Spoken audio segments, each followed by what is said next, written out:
Hello, everyone, and welcome to the third and final season of our Vampire the Masquerade 5th edition chronicle, Blood on the Grand Strand.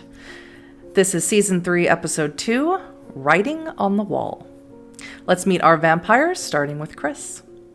Hello, I'm Chris, ThePrimogen, and I'm playing Anthony Tulip, the Tsmitsi fixer, apparently. And Kitsu. Hello, I'm Kitsu. I played Astrid Hubert, the Tremere. We'll be joined by some more vampires after the break, and we'll let them introduce themselves at the dramatically appropriate time.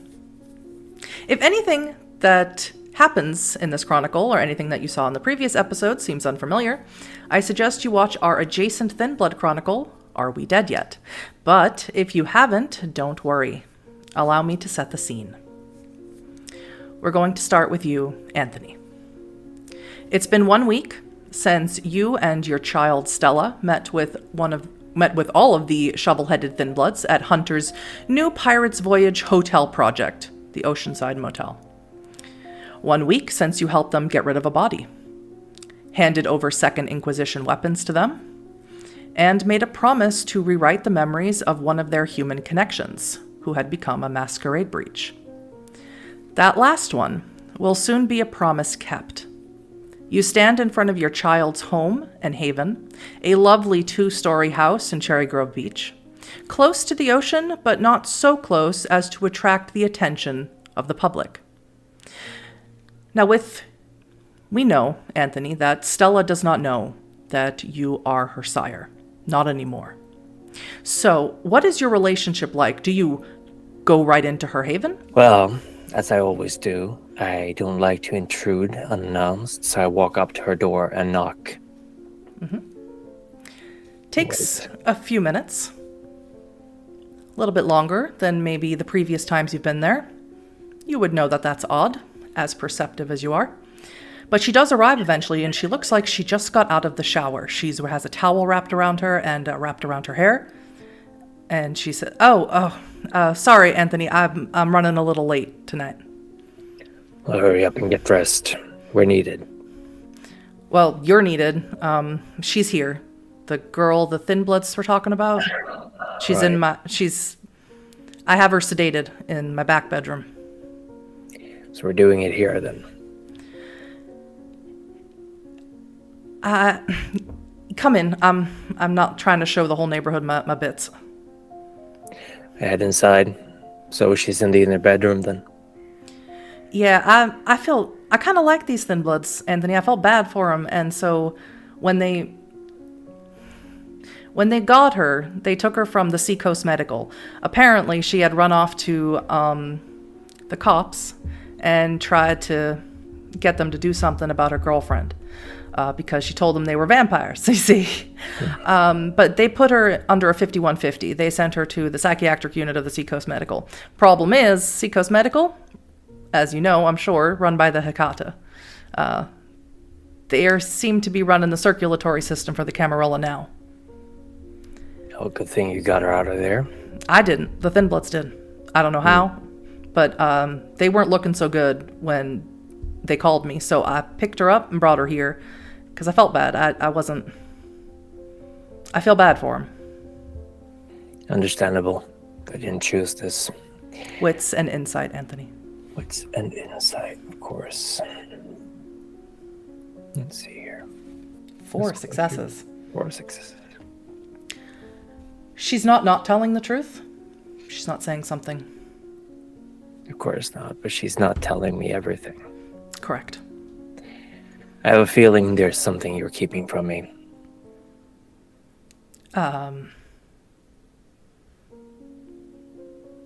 They're doing something with Hunter tonight. Something. I actually am not really sure what it is. It has something to do with Frankie.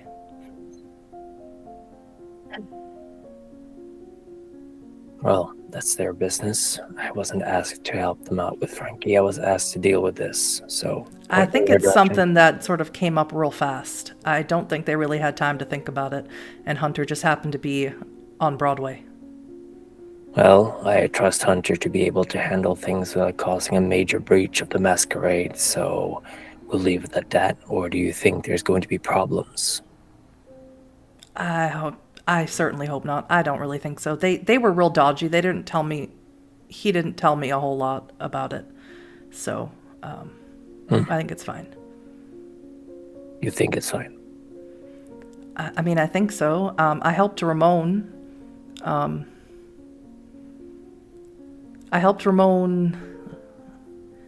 I should really get dressed, Anthony. Go get dressed. I feel very vulnerable right now.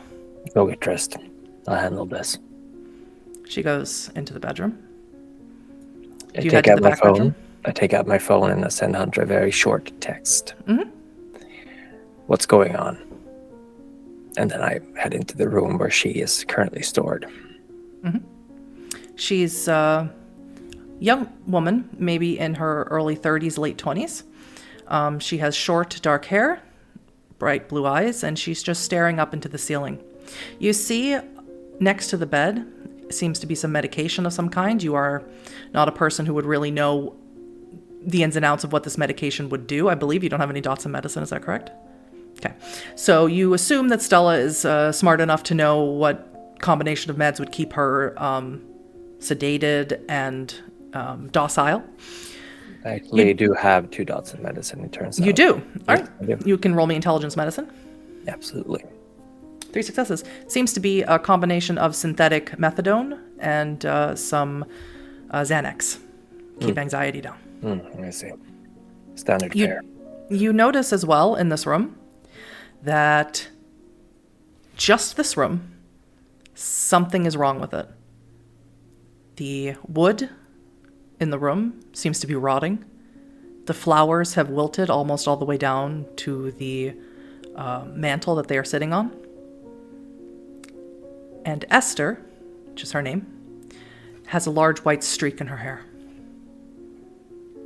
All right. Is she awake? She seems to be, but she doesn't seem to notice that you're there. Is there a chair in the room? A rotting chair, but yes. I'll carefully walk over to the bed, making sure not to step on any particularly rotten through floorboards or anything like that. And Squishy as you walk the floorboards. I hate to ask for another roll, but you are a kindred who would know things that your rest of your coterie would not. Wits and occult. Not my strongest suit. I will try. Be better if Astrid was with you. You're rolling really well tonight, Anthony, so I would say it's time to play the lottery.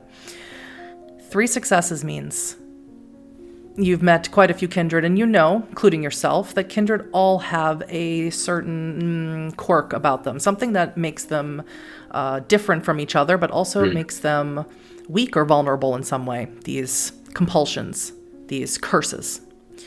You are familiar with a significant curse, because in my games I don't make the curses as finite. You can have either alternate bane and it both works.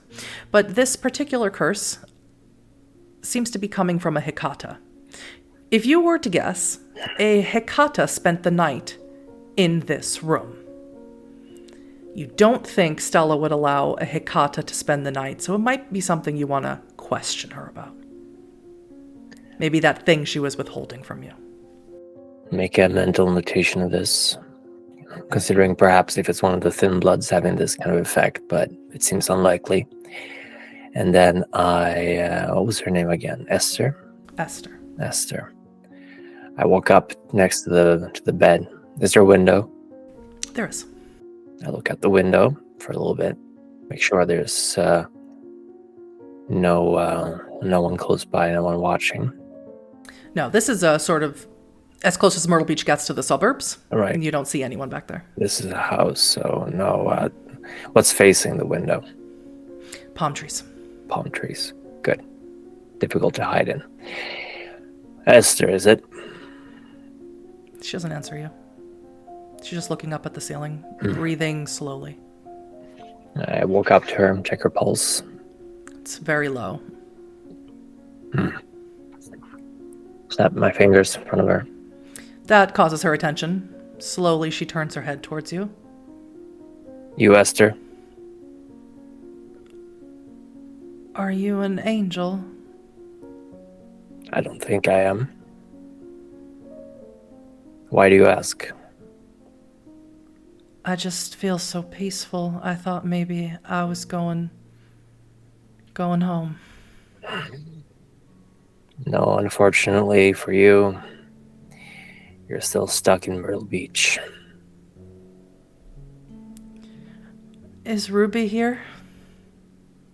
Ruby was one of the Thin Bloods, correct? Mm-hmm. No, Ruby is not here. Why do you ask? She was here, I think. Or maybe she came to me in a dream. I think she held me all night. That's sweet. If you're not an angel, are you a demon? Some have called me that. I wouldn't know. Now, I've been told that you spoke to the police about some really interesting things. They laughed at me. Yeah, they tend to do that. What did you tell them? I told them that I thought my girlfriend got involved in a cult, that she got brainwashed or drugged to believing she was something that's not real. A vampire, right? Yeah. You told them her name? I don't remember. What else do you remember what you told them? And who did you speak to? Spoke to a man. I just remember his laugh. Pulled out a phone out of his pocket, not his office phone. Talked in low tones. I didn't even get taken there in a police car. No. And then they took you somewhere else, right? Yes, Hospital? I think so. Before they threw me in the Land Rover, they put something in my neck. And I don't remember much after that.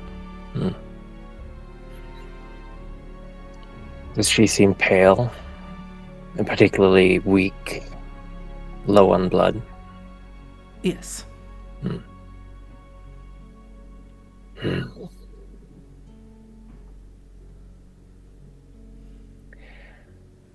On the point of danger, or just... No. You think that it's just very likely over the past few days she's been drained? A little bit. She's been subjected to some things that she probably just wasn't prepared for. And it's just taken a toll on her physiologically and psychologically. I see. In addition to being on medication. And Stella probably isn't the best caretaker in the sense where she doesn't really have to remember when to eat and drink. Is there anything for her to eat or drink there in her room? There's a glass of water. Are you thirsty? Hungry? I don't know. Whatever she gives me, I can't really feel anything but calmness. Tired.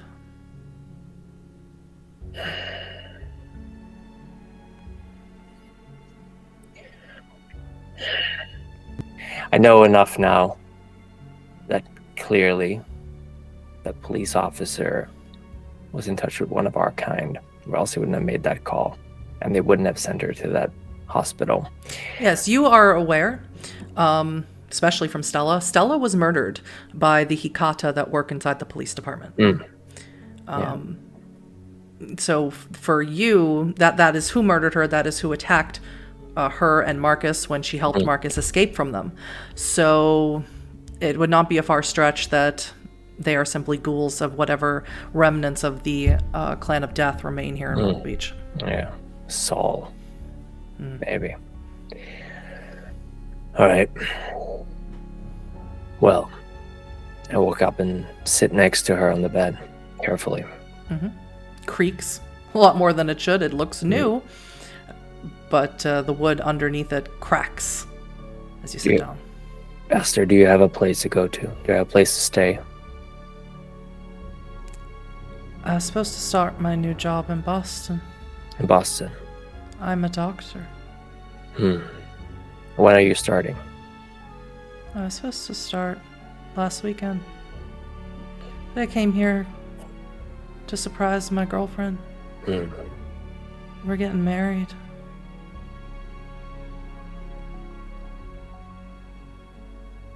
I see.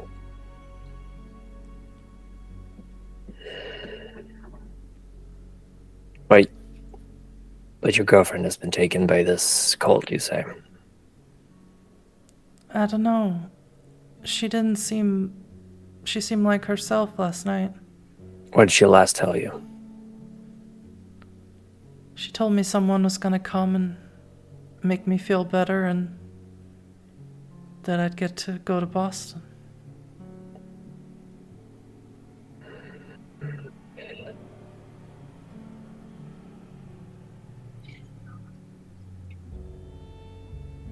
Esther, I try to look her in the eyes. Mm-hmm. This is for your own good. I'm sorry. Ruby and you parted ways amicably.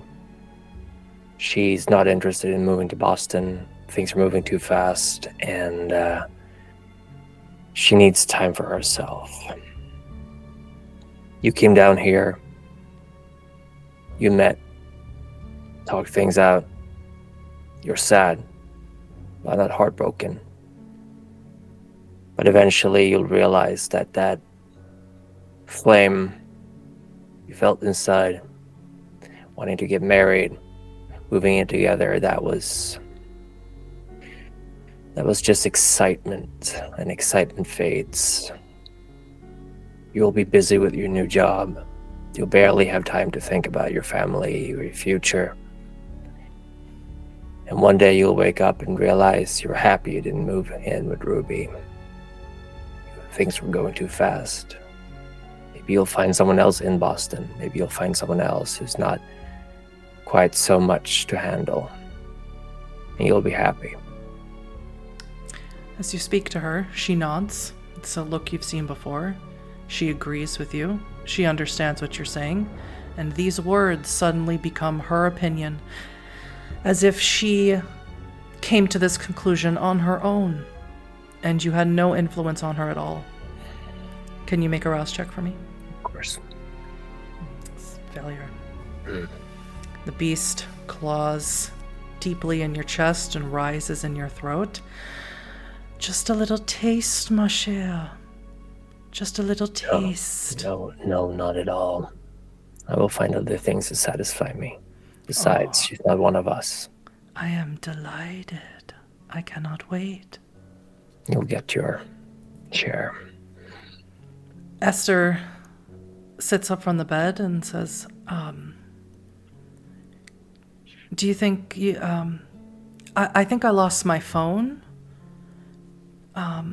I think I should call a cab or call an Uber. We'll call a cab for you. Don't worry. I think I lost all of my stuff at some point.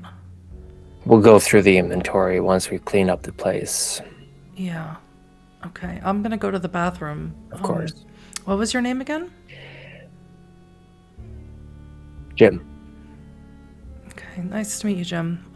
Yeah, you too. Yeah, I'm going to go to the bathroom. Yeah.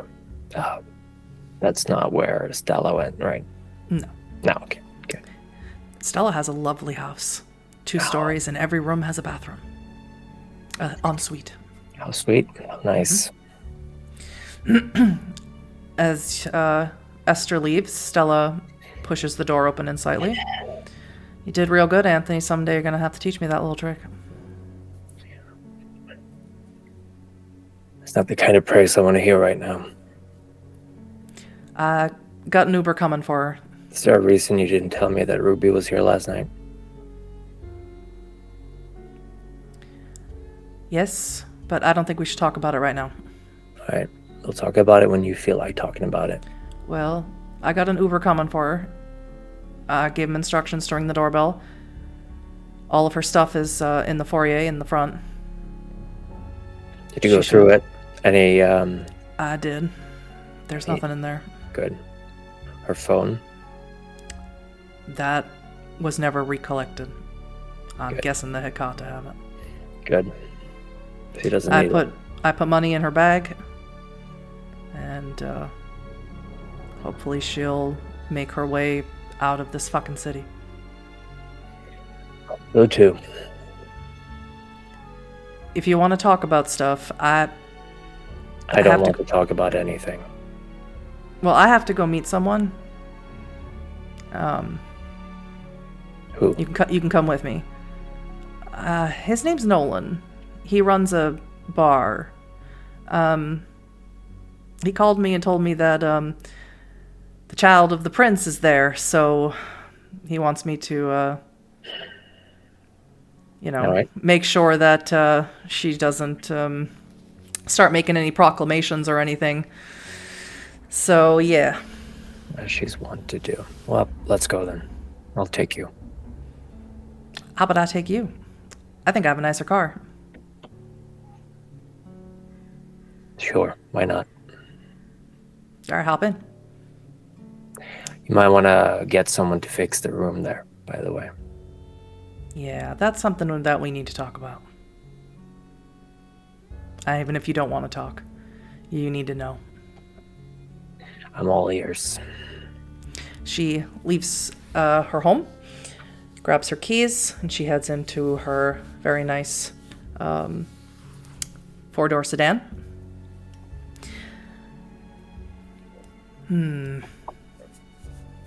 Give me another wits and insight. Yes, of course. I parked my car further away from her house, by the way. I had to assume so. Your bright cobalt blue pickup truck? Seems about right. Wits insight, right? Mm-hmm. Standard fare not to park next to your associate in our circles. 2 successes. You notice wrapped around Stella's wrist is a smelly, dirty bandana. As she, it's a shift. It's not an automatic, and she shifts and pulls out into the street. Make a mental note, but I'm waiting for her to start talking. If she's going to talk. Some of the thin bloods, they ain't thin bloods anymore. That's interesting. Is it? How did that happen? Well, here's what I know. I interrogated them, Hunter interrogated them, Galen interrogated them. Apparently, Saul tricked them, lured them back into the hospital after they got Esther out, and sort of forced it upon them. They were able to fight him off, and he escaped, but... Forced what upon them? I really don't know the specifics of it. But I do know Saul, and I do know the Hecata, because they murdered me. And I know that they're vicious and cruel, and they have no empathy, even for our kind, is bad. And so whatever happened down there, Ruby is one of them. She attacked one of them and stole their soul, I guess. Ramon is a Nosferatu, and Theo is a Tremere. The other two, still thin bloods. Diablerie, then. Yeah.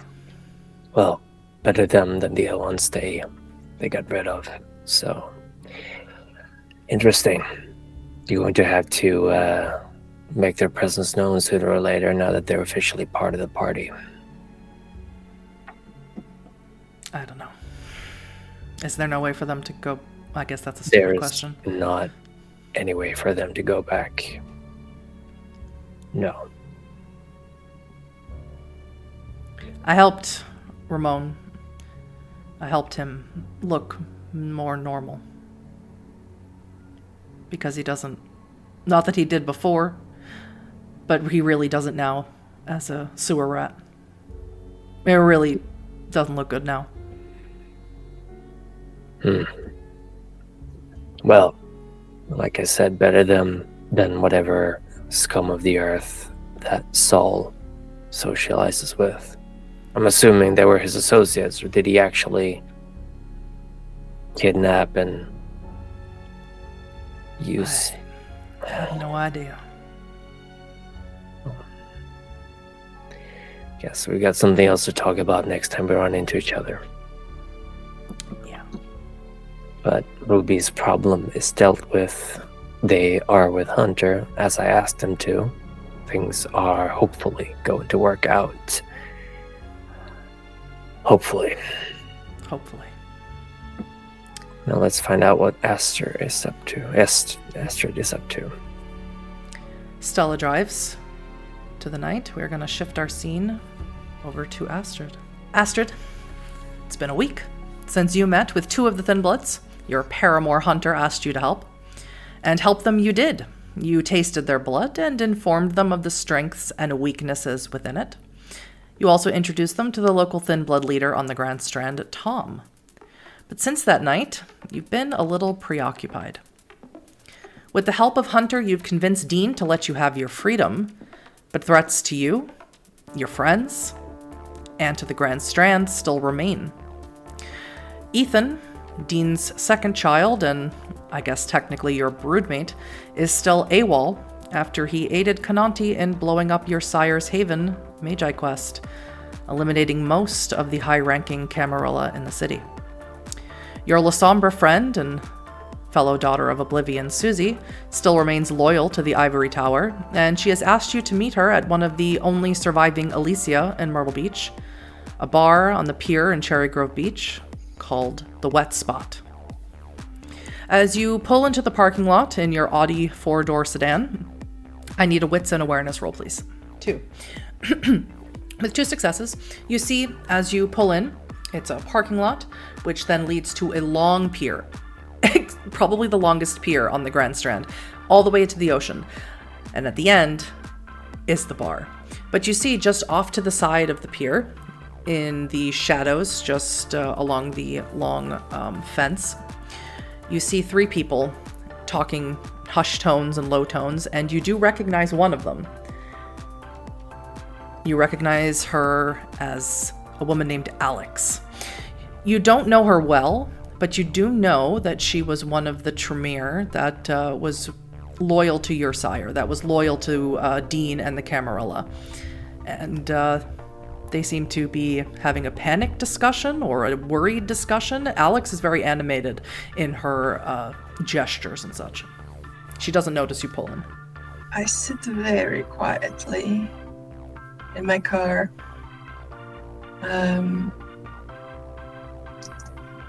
Can I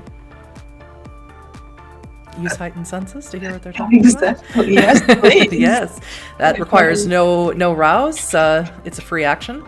And so you put your window down just a little bit, and you activate heightened senses, and suddenly everything becomes, your senses become very awake. You can hear the ocean, the noise coming from the bar, the noise from the street that you just left, and of course their discussion. And Alex is speaking to them. Look, we can't let him continue on this way.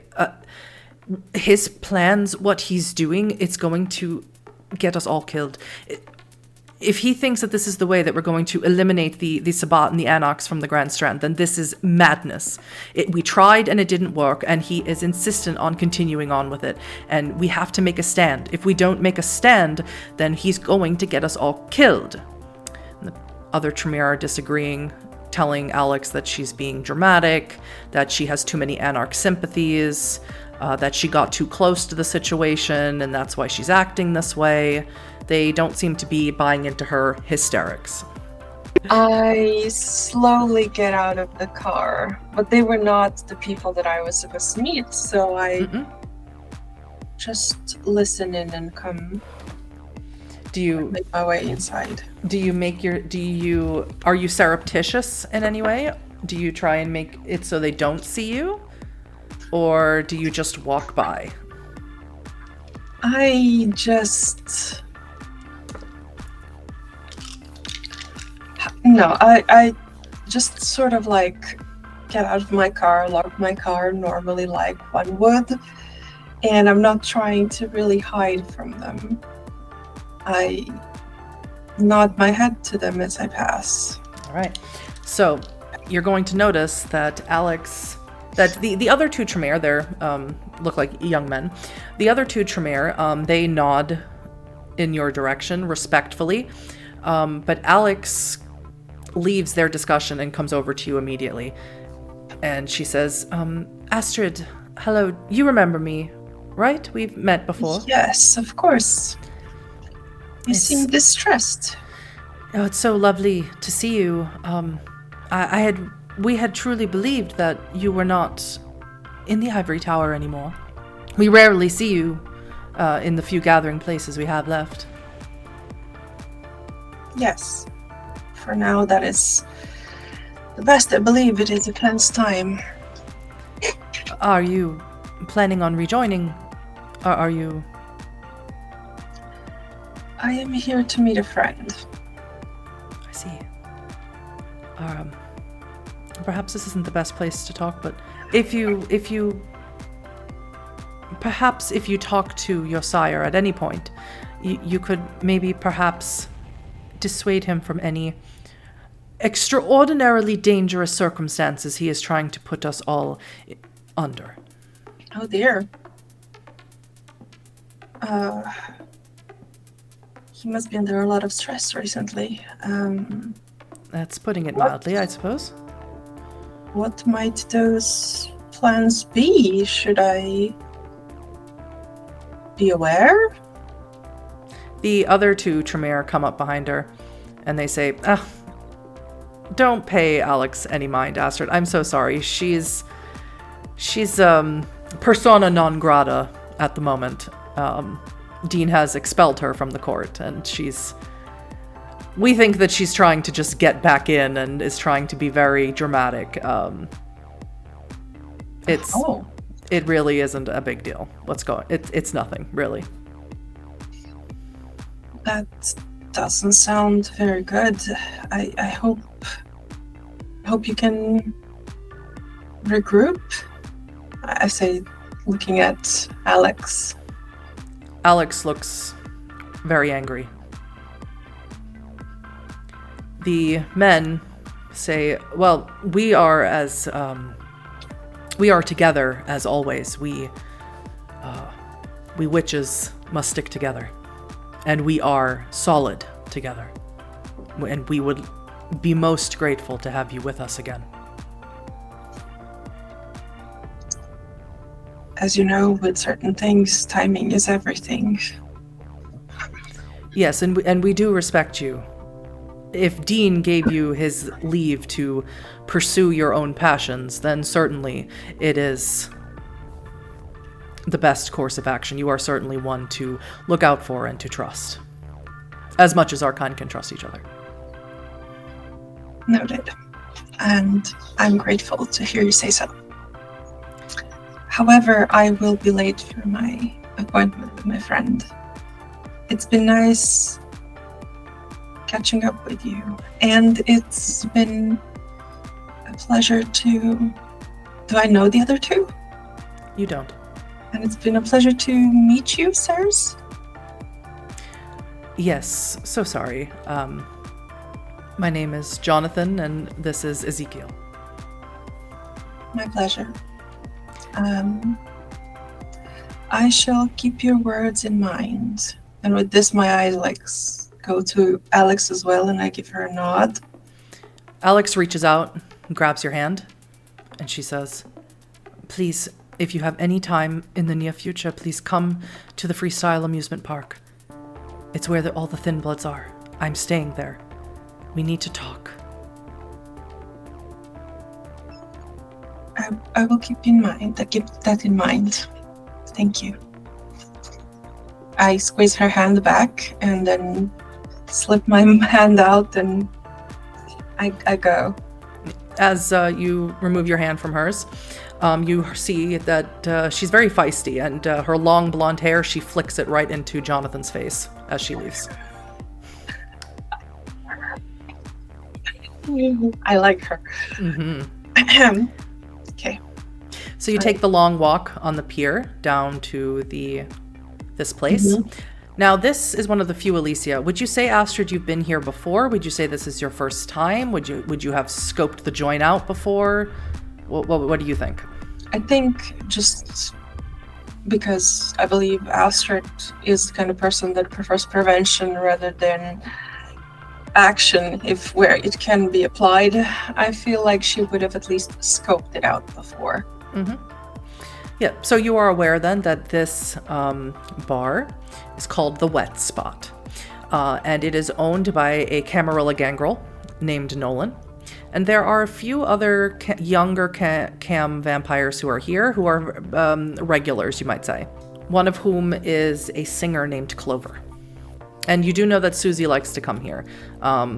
The blood provided here is free to all kindred who enter, as per the wishes of Dean, Prince Dean. So it is a very popular place. And as you make the long walk, it takes a little while, the door swings open for you. You do not have to open it. And a young man, wearing no shirt, very well chiseled, and wearing sateen boxer shorts and a mask, says, "Good evening. Welcome to the Wet Spot. Thank you. Can I interest you in something? Bottled or fresh?" Yes, I would like something bottled for now, please. And I encourage you to see Nolan at the bar. Thank you. I'll be here if you would rather partake of something fresh. I just nod to him and slip in. I feel like Astrid kind of does not enjoy the spotlight as much. No, probably not. So, it does not mean it is not thrust upon her at every possible opportunity, much to her chagrin. She tries to make her entrance as little noticeable as possible. Just kind of skirts We her can around. do that. Let's do dexterity and stealth.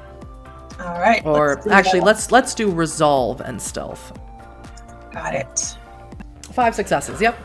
So after whoever this blood doll is moves away from the door to allow you in, you very easily slip around the side of the bar. You don't walk right out into the main area where people can dance, where the stage is, where Clover sings. You slip around to the side where all of the smaller, more intimate tables are, near the bar, not right next to it. And you do see Susie sitting in her favorite corner, right in the backhand corner, where it's very dark. And she's just sitting there waiting for you. I slip over and kind of slip into the seat next to her. And she signs to you. What took you so long? I signed back that I've been stopped by a couple friends of Dean and that I'm very sorry. Susie says that that's why she asked you here.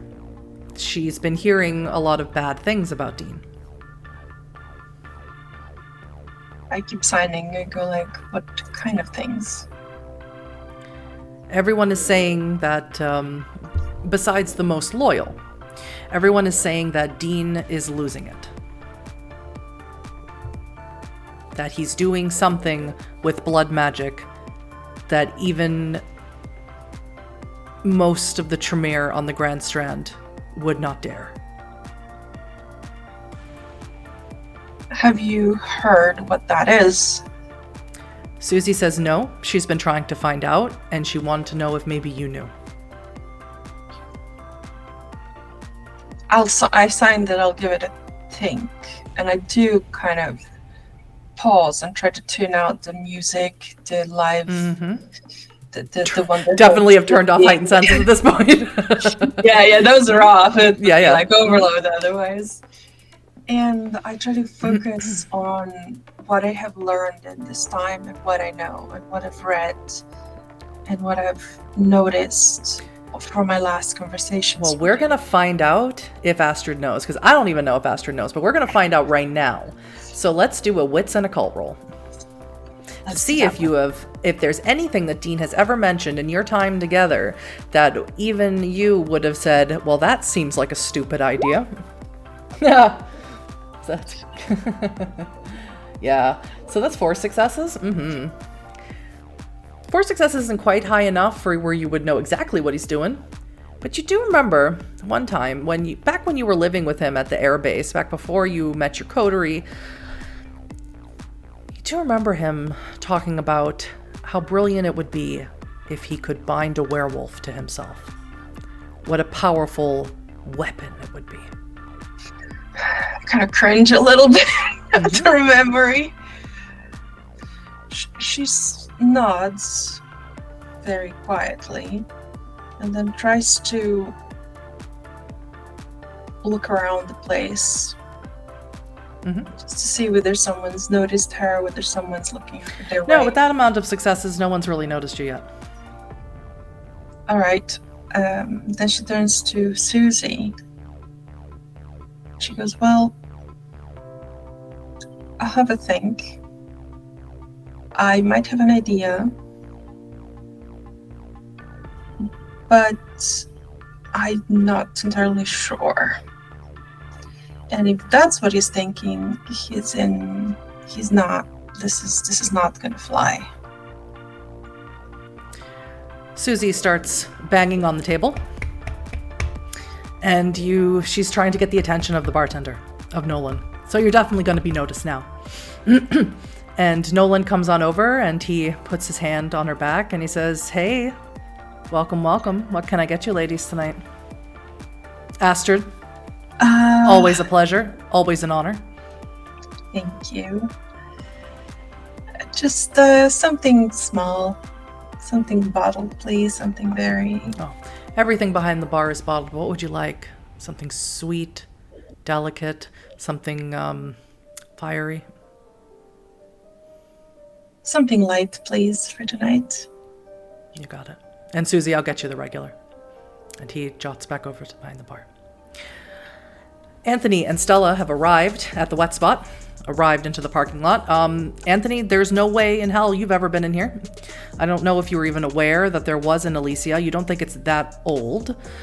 But it is a bar at the end of a very, very long pier, and it looks not safe. I mean, maybe it'd be fine for Kindred because they're not going to get eaten by sharks. But, you know, it doesn't look like a place you would want to go to. Were you still alive? Well, there's certainly no lack of open water, so the view has to be great, I assume. I mean, probably really great when the sun comes out. Yeah. But I wouldn't want to be here. No. I'm assuming we're walking out. There's no parking on the pier, so... Not unless I want my car to go swim with the fishes. No, of course not. It's not one of those James Bond cars, you know. How big of a pier are we talking? How wide is it? Wide enough for 2 people to walk across. Oh my god. All right. Well, this is certainly doesn't smell like a trap at all. Certainly not a place where you could get ambushed with nowhere else to go but to the water. Yeah. Great. Yeah, but I don't know. Maybe it's stupid. I kind of trust Nolan. Yeah, it's just I kind of like him. It's just a matter of who might decide this is the best place to attack, is what I'm thinking. You're very paranoid, Anthony. I think if Conanti was going to blow this place up, he would have already done it. You don't get to be my age, which is not necessarily that old, without being a little bit paranoid. And so how old are you? Over 30. Well, you look excellent for your age. Thank you. And we can make ourselves look pretty forever. Even if we were ugly in life. We sure can. She puts her arm into yours Come on, be my escort. I'll be her escort. I'll walk her out the pier. Noticing places where you might place explosives, those kind of things. It's high pier. It's up on a cliff, and it goes. The actual pier legs go deep down. So, were someone to plant explosives, say under it, they would have to be proficient at not only climbing but at explosives. It wouldn't be so simple as walking in with a box. Not really. Not a skill very uncommon amongst the Sabbat. So I'm not relaxing. So you get to the door. The person opens it. He smiles at Stella, but he doesn't seem to recognize you. He is topless, very chiseled, with dark hair and dark eyes. And he's wearing black sateen boxer shorts and a mask. He doesn't notice you, or doesn't recognize you, rather. Yeah. And he says, "Welcome to the wet spot. I haven't seen you before, but you're cute enough to waste my time." Great. Thank you. Can Bottled we go or fresh? Neither for me. Stella nudges you in the chest. Bottled. Well, then I suggest that you talk to Nolan over at the bar. And he steps out of the way. Bottled it is. Just like to point out, however, that I do have the feeding limitation that I only drink 100 vitae. Yes, I know. Yeah. Stella nudged you.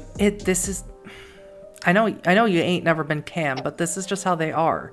You have to say bottled or fresh, or they might think that you're not, a creature of the night. Spare me. I didn't come up with those rules. No, but you signed up for them. Yeah, but I ain't been a part of it. Not for a long time. Not based on the way they run things. Certainly not. And there's more than their fair share of mortals here as well, so that's interesting. I'm pretty sure that they all know what they've signed up for. Well, not my problem. Wits and awareness, Anthony. Wits and awareness. 3. So, you don't notice Astrid right away, or Susie, who you're here to see Astrid. You do see someone at the bar, a very handsome young man. He's got sort of a permanent farmer's tan, because clearly he had one when he was embraced. And you see that he's got a raccoon with him that's sort of just hanging out on his back. You also see a young woman with red hair wearing a clementine-colored, tangerine-colored dress up on a stage as if she's getting ready to sing. You also see in the far front corner, a woman, you think, on a lounge chair wearing a cherub mask, and she seems to have a whole gaggle of humans around her that seem to just be fawning all over her. Welcome to the wet spot, Anthony. Delightful. Cream of the crop, I can say. I wouldn't go that far. So, where is Astrid? I don't know. But, you want to get a drink? No, I'm fine. Are you sure? They have all flavors. All flavors. Yes. They told you the circulatory system comes through here.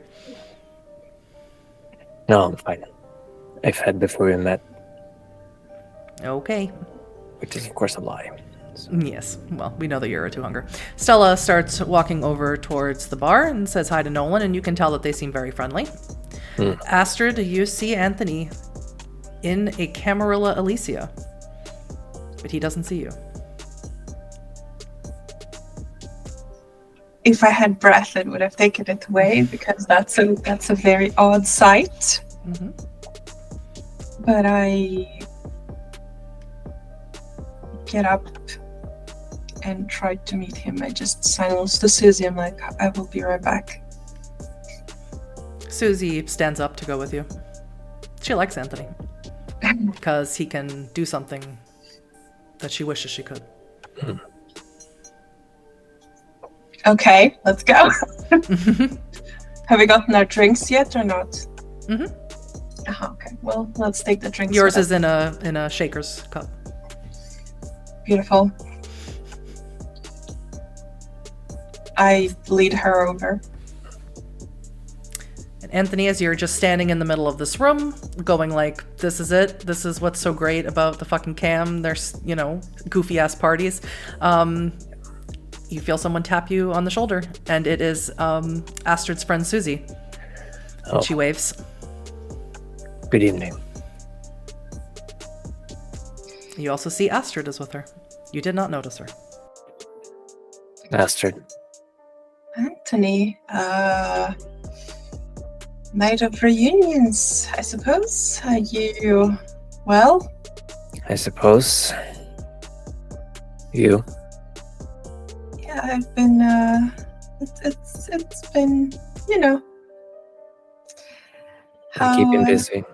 Of course, never a dull moment. I wouldn't expect the chowder of the prince to sit on her laurels. How are things going with that? Wonderful, since I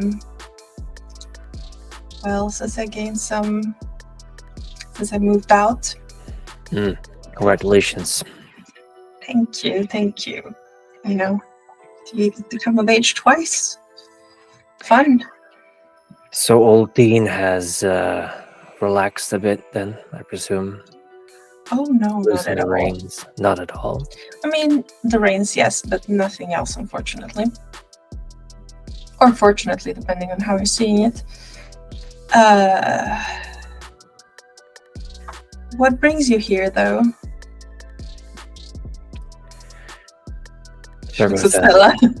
Not here because I want to be, that's for sure. Stella hops and skips back over. She's also got blood in a shaker's glass. She's like, oh, I just thought I'd, Nolan called because someone told him that he saw the child of the prince outside and was a little bit worried that, right? I assume, but no, I'm here just to hang with Susie, I'm afraid.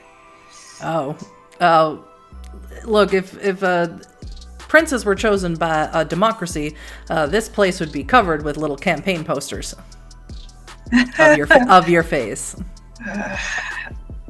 Yeah, I thought, though, the candidates have to sign some sort of agreement to those kind of campaigns. Stella looks over at you, Anthony. Is she being serious? I don't know. Are you aspiring, Astrid? Nah, it's not my style. Well, Nolan was just a little worried of you being here. He thought maybe you were hobnobbing, and that if any Dean loyalists came in, that they might take that personally. So he just wanted some extra people here who could keep things cool. And plus, I get to take Anthony to Alicia. I can't pass that up. I can't pass it up. It is a rare sight. I am kind of impressed. Yeah, enjoy it while it lasts. This is not my kind of place. From behind her back, Stella hands you a glass. It's not a shaker's glass. It is just a shot glass.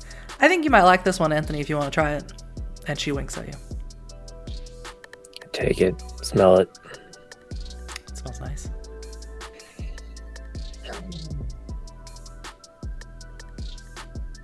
Oh, here's to just hanging out with friends. And Stella is delighted and clinks her glasses real hard against everyone's. That's right. And she knocks it back. Astrid, do you knock yours back? Yes. And Anthony, you may remove one hunger. That is delightful. Potent. You get the taste of magic in that blood.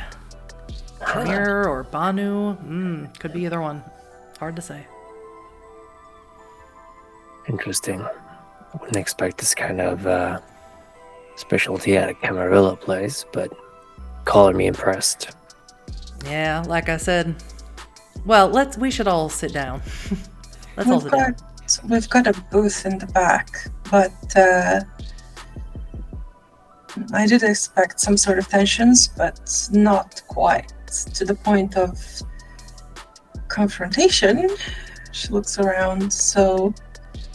I really don't think you need to worry about anybody here except for maybe Olivia, but really it would just be Olivia getting back to Dean because they're like... I can't think of a phrase that wouldn't be inappropriate. Excuse me? Cats and dogs. No, Olivia and Dean are having a very interesting, close relationship at the moment.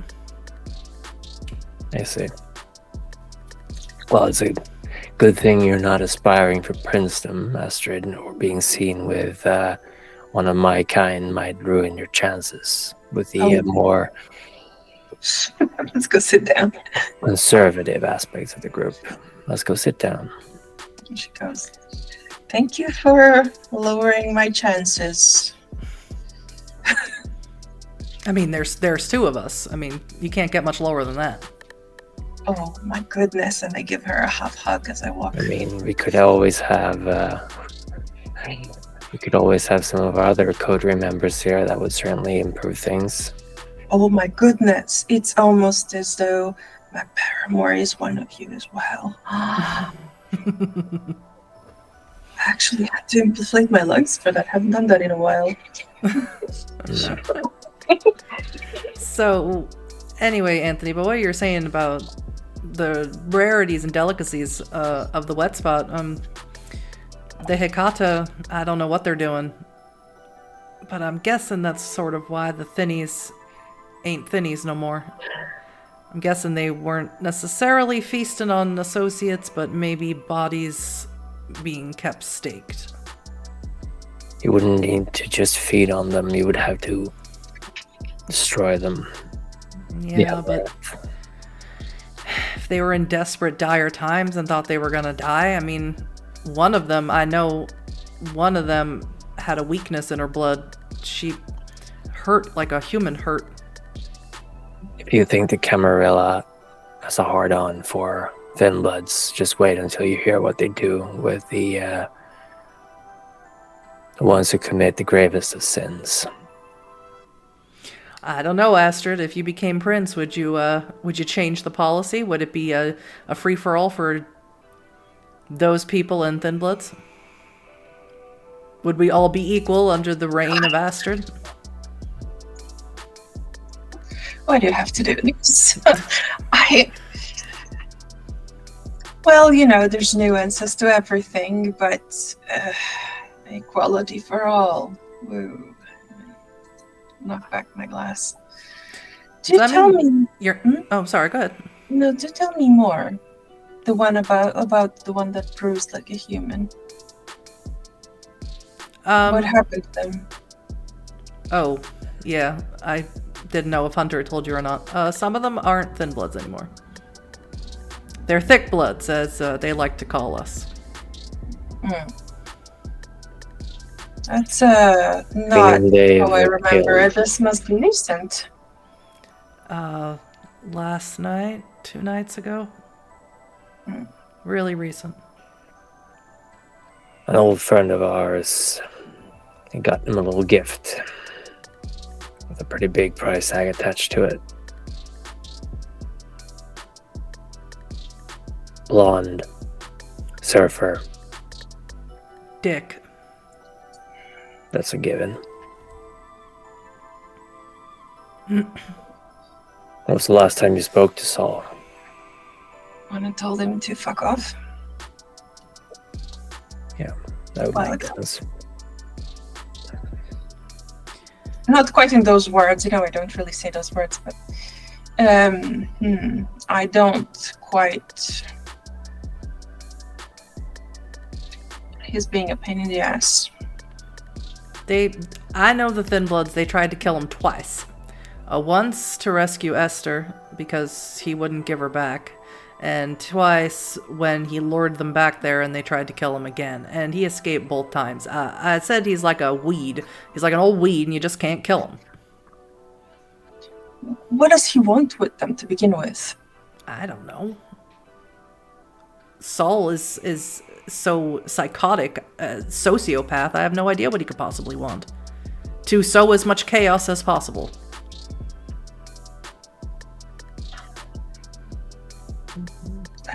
He wasn't always like this. As someone who was murdered by him and his kind, I can't possibly believe that. Regardless, this is a problem. Growing problem. As if the other things aren't, but Stella, while I appreciate your take on the situation, I sincerely doubt anyone of our kind would survive as long as he has if he was just a plain old sociopath. It's clear that he is playing the long game. If he is forcibly making thick bloods, then certainly he has plans that extend further than the forthcoming next couple of nights. He's alone, isn't he? The Hekata's basically wiped out, aside from him. Here in... As far as I know, yeah. Makes sense he would need some allies if he was going to stick around, which he clearly has. And he's no friend of the Camarilla, as far as I know. Outside of this circulatory system relationship, I don't think so. No. And I don't think Galen would be rubbing shoulders with him either. No. You better not be. And clearly, they and the Sabbat haven't been on the best of terms, but that might have changed. I really don't know. I can't keep track of what the Hekata are doing, not while I'm hearing things about the Sabbat and the Anarchs and the Camarilla coming in from me on all sides. What I'm hearing from the Anarchs is, regrouping, something to do taking down Conanti. I really don't know. Conanti, I haven't heard much from him, besides making these thin bloods. And the Camarilla, well, I hear that they're sick of Dean. Dean's done something that has pissed the majority of them off, and they are looking for a new prince. And they're kind of looking at you, Astrid. Yeah, I got it that part. It's, I think we gathered, look at Susie, that whatever he's up to, they indeed do not approve of. And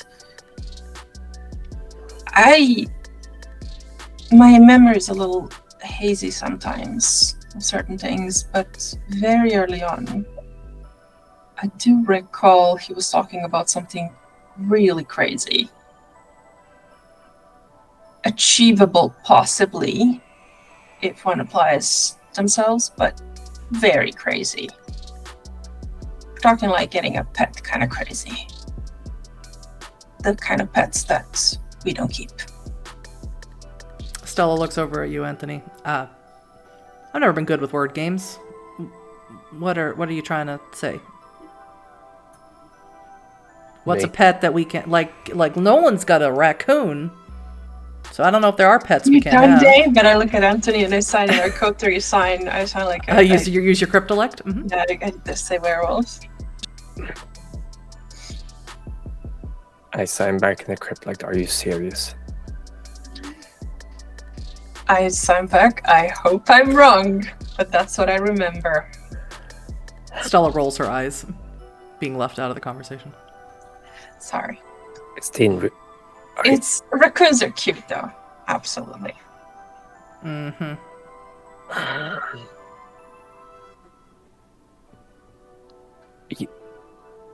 I don't even know how to respond to that. You were never going to get the raccoon. Let's put it. Let's say it's not your style. What kind of pet would? Why would I get a for me? Mm-hmm.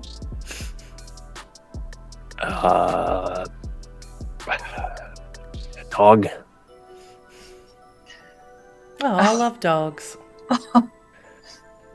But I have a feeling that you weren't talking about dogs when you're doing your backwards talking. So, what? It's I not like- my prerogative to say. Let's just say that it's a crazy memory. It's something I'll look into.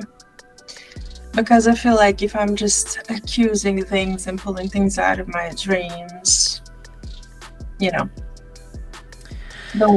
there's a lot of gossip and stuff going around already. I don't want to add to it. Okay. I don't know. This is a very weird time on the Grand Strand. It's like we're in this weird calm before the storm thing happening. I don't know what's going on with Conanti. Nobody does, not really. He got Frankie to make these 5 Thin Bloods, but I haven't heard hide and hair of him. And as far as I know, the Thin Bloods are going after Frankie tonight. For what I don't know. Oh. Yeah. Interesting. Pretty sure they want to kill him, but they weren't that successful with Saul, so who the hell knows? They'll get better at it. They're just starting out. I guess it takes practice. Now that they're thick bloods, maybe they'll be a little bit better at it. And who commissioned this? Excuse me? Who sent them? After Frankie. Tom. The Thin Blood leader down at the Freestyle Amusement Park. Interesting. Interesting indeed. If you take my advice, which of course I know you won't, the best course of action is to leave Myrtle Beach before the storm hits. Because there's a very high probability that most of us won't be talking once it's passed. Most of us won't be around to talk once it's passed. That's my 50 cent, my 2 cents. But I don't have anywhere else to go, so I'm staying. As you say that, Anthony, a text message comes through. In fact, 2 text messages come through. The first one is from Marcus. And it says, I love you, Little Wing. Talk soon? ? And the other one? The other one is from Hunter. It says, got some time? Need you at Pirate's Voyage, ASAP. Astrid, the same text message comes to you. This one from Galen. It says, we gotta talk, we gotta meet. Pirate's Voyage, ? I look at Anthony and then I reply, just on my way. I respond to Hunter. I'm gonna have to think about what I'm writing to Marcus. So I simply send an OK sign to Hunter. Check mark. And then look at Stella and I look at what's her face? Susie. I'm serious when I say that unless you have things in this city that you want to fight for, you're far better off leaving for any other place, because this is going to become a shit show very soon. Anthony, I'm not going anywhere. This is my home. And besides, that La Sombra guy is gonna come back someday, right? Yeah, presumably so. Well, it would be very rude not to be waiting for him after he's 5 days late. Yeah. One can hope. He's coming back, but... Well, I assume since you Avengers got your little text messages in tandem, that you have somewhere to be. We do. But the night is young. If there's anything else we need to settle before we leave, then we have the time for it. I mean, Not unless you want to tell me what on earth it is that Dean might be keeping as a pet. Well, if he is keeping that as a pet, then he's either far more powerful than I thought, or he's a bigger idiot than I thought, or possibly both. I think it's probably both. Because whatever it is pissed everyone off. And it's weird because no one in the Camarilla seems to agree on anything except for keep the masquerade. But, you know, they all do it in sort of different ways. Like, some of them have cell phones and some of them don't. And some of them are like, well, you keep the masquerade, but you just don't get caught, you know? But they all seem to agree, except for like a real small few, that he is, whatever he's doing is gonna get everybody killed. Don't look into it. You'll just end up in trouble. That's it's real hard for me to agree to that, Anthony. Are you gonna make me promise? I'll do it if you really ask me. That's an advice to my junior. Don't.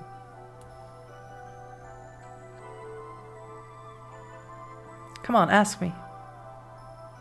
Ask me like you care, since you're the only person I got.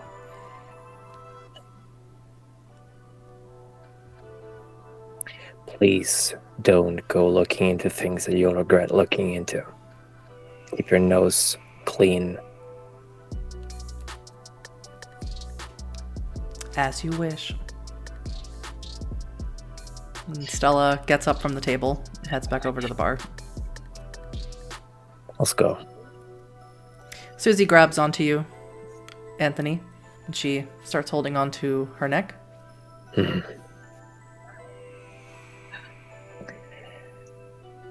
I can try. There's no She guarantee. holds her wrist out to you, as if that is payment.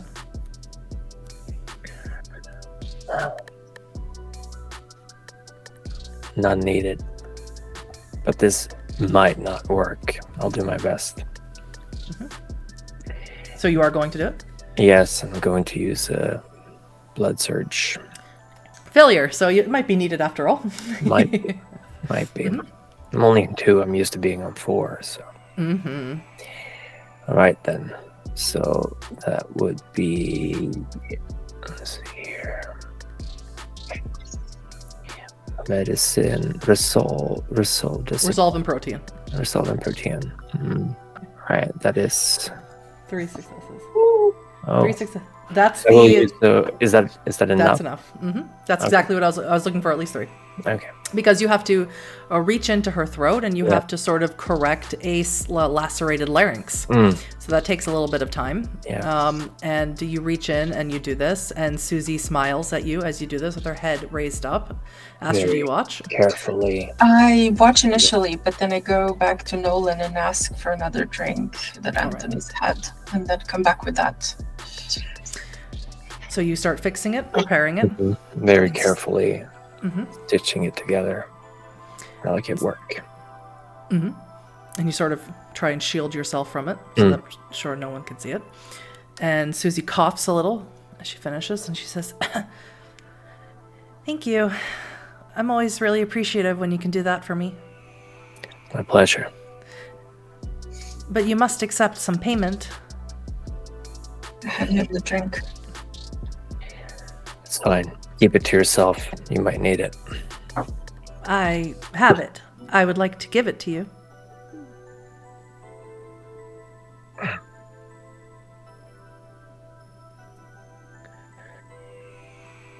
Well, if you want to. And she holds her wrist out. Yeah. A courtesy bite. Don't take very much. But what you take, she passes on to you. And you may take 1 dot of potence. Oh. All right. I won't say no to that. I didn't think you would. Oh, kind. I lick the wound closed. And You should feel a little bit stronger now. Thank you, Susie. I appreciate it. Stay out of the trouble if you can. It's not worth dying for. I am not afraid to die. We all return to oblivion. If you say so. She looks at you, Astrid. Since he asked Stella not to look into it, I will do my best to try and see if these rumors have anything to do with what you think they might. I give her a kiss on the forehead, nod, and tell her, yeah, just stay here and enjoy yourself. I will. Stella is very fun to talk to, especially when I can talk. That's awesome. Be careful. Good luck. Always. Thank you. So, Anthony, you are without a car. Stella drove her car here. Yes.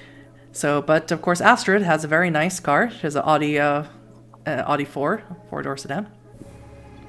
As you walk along the pier, if there's anything you'd like to discuss, now is the time to do it. Are you being serious about the werewolf? Yes, very serious. See, they're trying to bind one to himself in some way, I think. I'm trying to recall the ritual that he's been talking about at the time. And I can't remember for the life of me, so I'll try to look it up best I can, but I can't. Stay out of that business. Werewolves are not to be fucked with. I've only heard stories, but that's enough.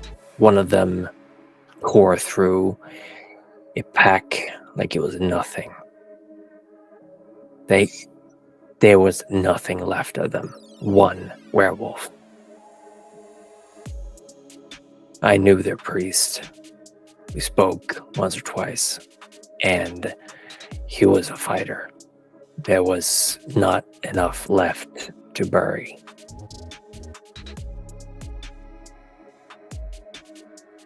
All the more reason for him to want to do it. Well, if you want a very pissed off, insulted werewolf running around in Myrtle Beach, then sure, go ahead with that. Otherwise, I'd recommend that you use whatever clout you have with your sire to convince him that it's a really fucking stupid idea. Not that I think he'll listen. I know what could technically make him listen. But he likes to bargain. Yeah. When the odds are in his favor. Well, I sure hope for Dean's sake and for your sake that he realizes what an idiotic thing this is and decides not to. But in the case he does, that's going to be another headache on headaches in terms of what we're dealing with in town. Because they don't hunt alone. No.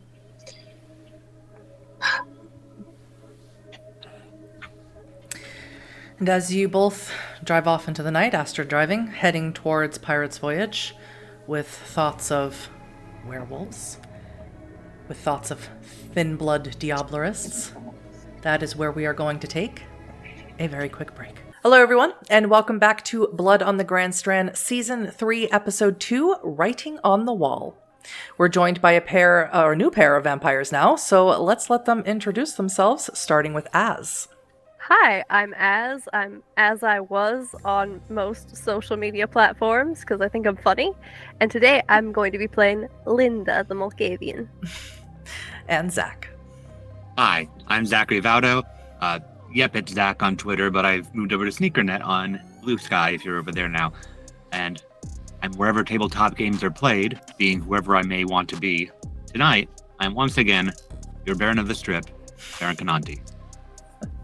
Thank you. The scene you just saw before the break takes place contemporaneously with this one. And this scene takes place mere hours before the Are We Dead Yet season finale. We're going to begin with you, Baron Cananti. It's been several nights since you met with the Thin Bloods, since you sent Frankie to keep tabs on them, and the last you heard from Frankie was a quick text that the Duskborn arrived at the Freestyle Amusement Park, a supposed safe haven for the remaining Thin Bloods on the Grand Strand. And then nothing. Nothing the next night, nor the night after, nothing the night after that, and you've been awake for a few hours, nothing.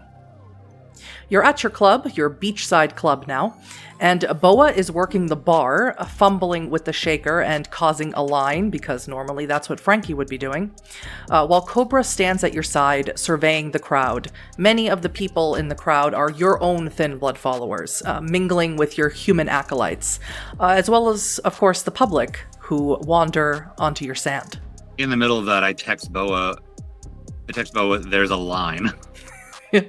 Boa doesn't look at the phone because he's too busy trying to figure out how to make SoCos and lime. It is incredibly simple. It requires no mixing or thought, but he somehow can't. And you can tell he's really trying. He's activated Blush of Life. He has that vein pulsing out of his head because he's so confused and irritated. Mm-hmm.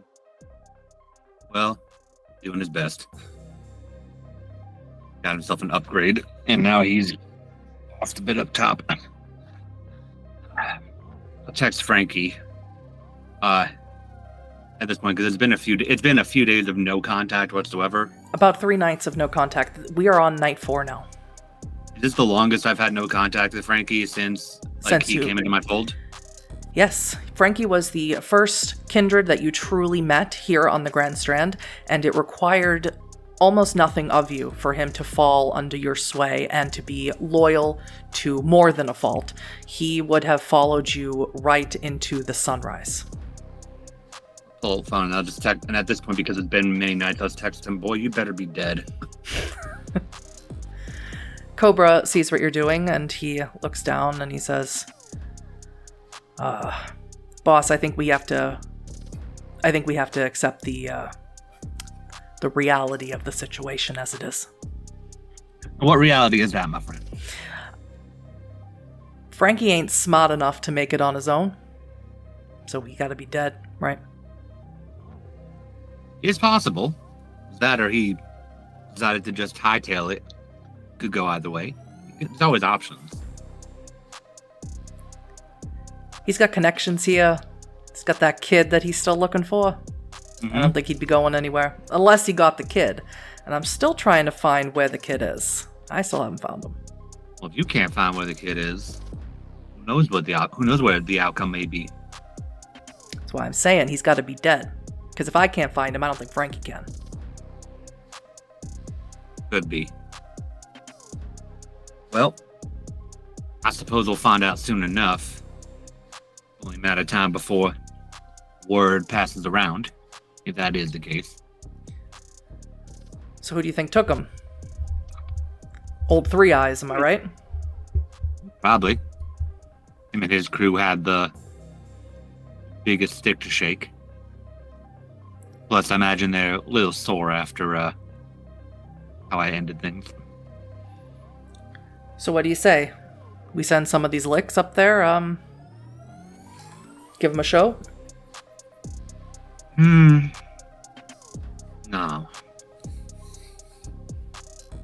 No. See, I am really trying to do my own thing here. Despite the way they want to paint me, I'd very much just like to do what we've got here.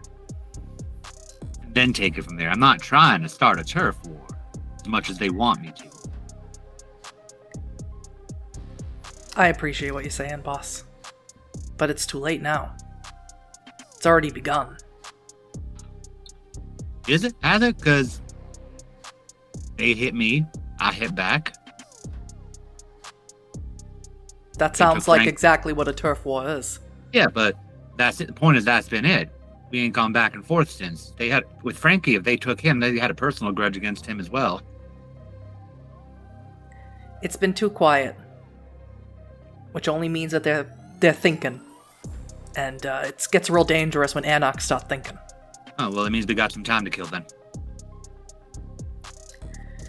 And Cobra's attention draws over to a couple of people who are not members of your temple or your church, who start fighting on the beach. And he starts whistling and walking over and trying to break up their fight. So now you are left alone. And now that I'm not being questioned in my direction, I am legitimately considering the fact that Frankie might actually be dead. This might be part of the ongoing that I've got with Galen's crew, that maybe they're trying to like pull information out of him if they haven't killed him already, to get to me, etc. And at this point, I'm looking around. I don't have a physical brick and mortar temple anymore. I've got where I've been staying, where I've been building up my plans, where I've been putting together my piece for the city. But I've got this Club on the Beach mobile bit. I've got a group here that likes to party, likes to follow. I'm starting to think back to the many decades. Like, what if for once I didn't get run out of town? I just took my party to a city that might appreciate it more. Hell, I'm sure Richmond might be fine. And as you have these ruminations, as Boa becomes somehow less and less capable as the minutes tick by, I'm going to move our scene over to Linda. Welcome to Myrtle Beach. Thank you. A few nights ago, you received a premonition of your old friend, AP Cananti, having maybe a hard time, a difficult time, or maybe just an interesting time here on the Grand Strand. So you did what came naturally to you. You stole a car in Chattanooga, imposed on some acquaintances in Atlanta on the way, and then made your way here. You don't know what's happened. You don't know what's wrong, but you knew you had to tell him something. Urgently. If only you knew what it was. Perhaps being in his presence will shake some things loose for you, open up that hive mind a little wider for you. And as you walk the boardwalk this beautiful night, trying to ignore the horrible smells of cotton candy and deep-fried whatevers, you see two young girls, early teens, standing outside one of the merch kiosks.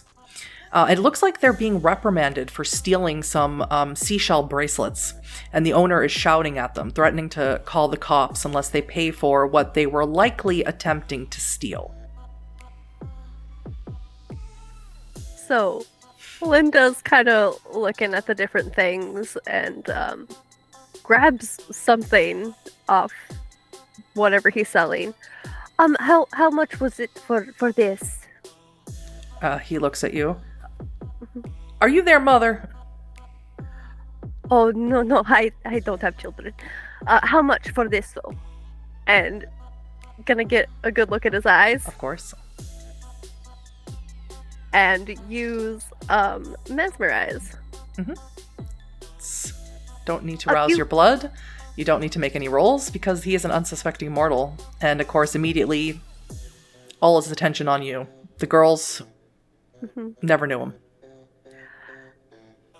You need to go inside and to check how much this costs. Of course. I will do just that. Wonderful. Thank you so much. I appreciate your time so very much. Thank you. No, thank you. I will go check. And he walks into the very small kiosk that's just enough for one person to stand, and he just stands in there. And she's gonna lean down. You need to get better at not getting caught. This is absolutely unacceptable. Like, there's two of you. You could tag team this whole thing. Well, we tried, but he was like, watching us or whatever. Everybody's watching everyone all the time. See, right now I'm watching you, and you could be getting away right now. Or you could be grabbing more. The two of them sort of look at each other, and they just grab. No finesse, Linda. They grab anything that they can see very quickly and put it in their pockets. Things fall on the ground, things clatter, things break, and then they run off, giggling, screaming, alerting anyone who would be paying even the tiniest modicum of attention that they have just stolen a bunch of things. They'll learn, or they won't. And then Linda will pocket whatever item it was that she picked up and keep strolling down the boardwalk. It's a seashell necklace. Baron, wits and awareness, please. I got 3. Yep. So you, over the sound of Alexia, who is your DJ for tonight, it's a very pretentious young man from Europe who spells elixir funny and pronounces it funny. You can hear these 2 girls screaming. They're yelling and screaming and laughing, and they have all of these items from a kiosk, and you don't see anybody chasing them. That's strange. Is Cobra back over near me? Yeah, Cobra's wandering back over now. I'll kind of cut eyes at those 2 for him to go work his magic the way Frankie used to. What do you want him to do exactly? Cobra is not as subtle as Frankie. Invite him to the party. The young girls? Yeah. All right. Cobra will make his way up onto the boardwalk. Linda, as you continue walking along, looking at the item that you took, it is a piece of sand glass on a bracelet. And you see a very broad, imposing-looking man. He's dressed with a black shirt and black slacks. He's got a nice watch on. He's bald, and he's wearing sunglasses at night. Comes up onto the boardwalk from the beach, and he begins talking to these young girls. And he seems to be inviting them down to a party that you can hear happening down at the beach. So Linda's gonna kind of pick up the glass and look at it a little bit, and then kind of hold it up to the gentleman. You look like you know where there's a fun party. Yes, I heard. Sorry, I didn't mean to interrupt. What did we talk about? Not even like 5 minutes ago. Look at one of the girls. Yeah. There's you like to party? I am the party. What are you talking about?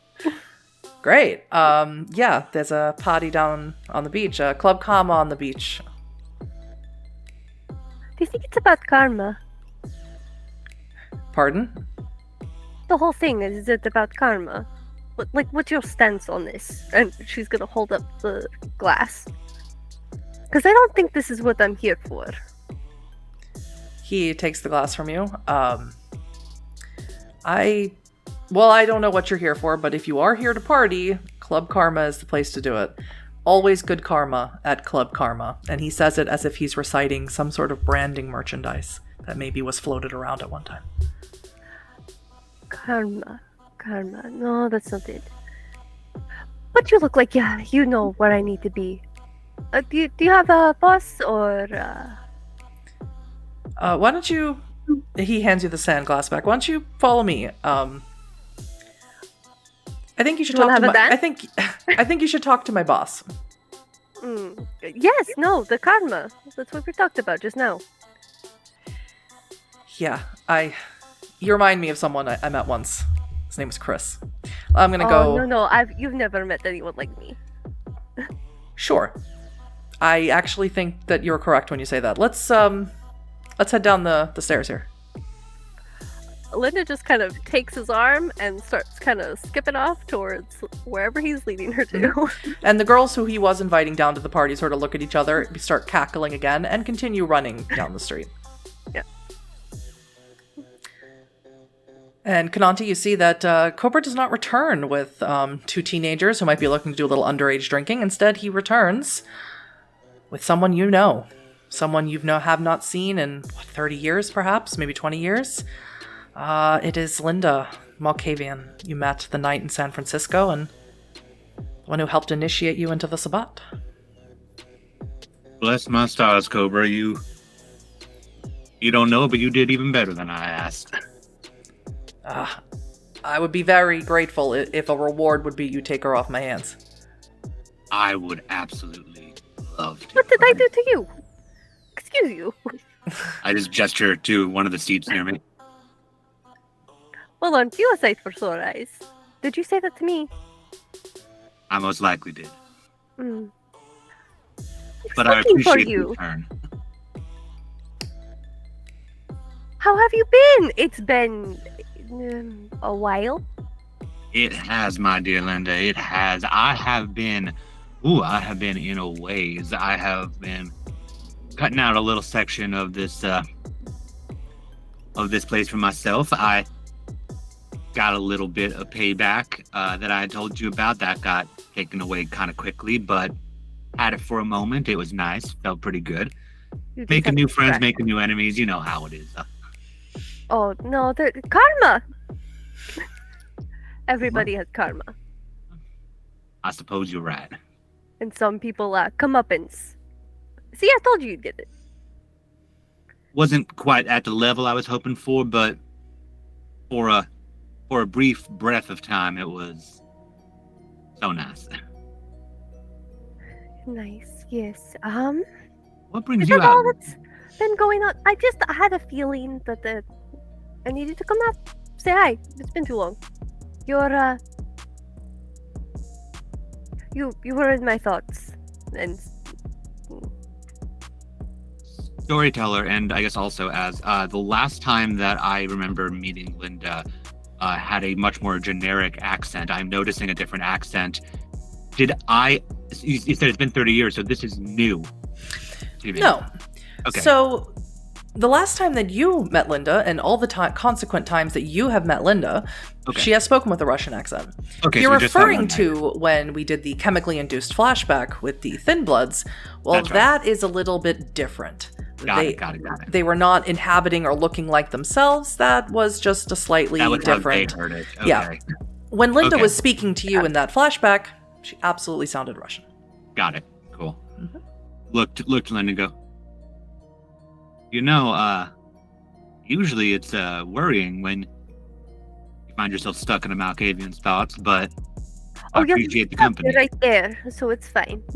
I am, in fact, right here. The later bit I'm worried about. And what bit is Or that? the bit before. I don't know. I came here because I needed to tell you something, and it was very important. What's with the music? It's a club. Louder, though. Like, Do you want the music to be louder, or you no, it's or just modernize them at the times, dear? This is what yes, the yes, kids are but into. that's not exactly what I'm talking about. It was loud, but now it's not. So, are you all right? Did you have you lost any? Are you looking for someone?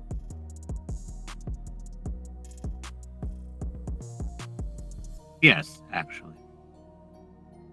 See, I knew something was going on with you. Alright, what is it? What can I help you with? My right hand in this city, as it were, Frankie. He went out for a bit of an excursion. Last thought he was going to be at the fairgrounds, but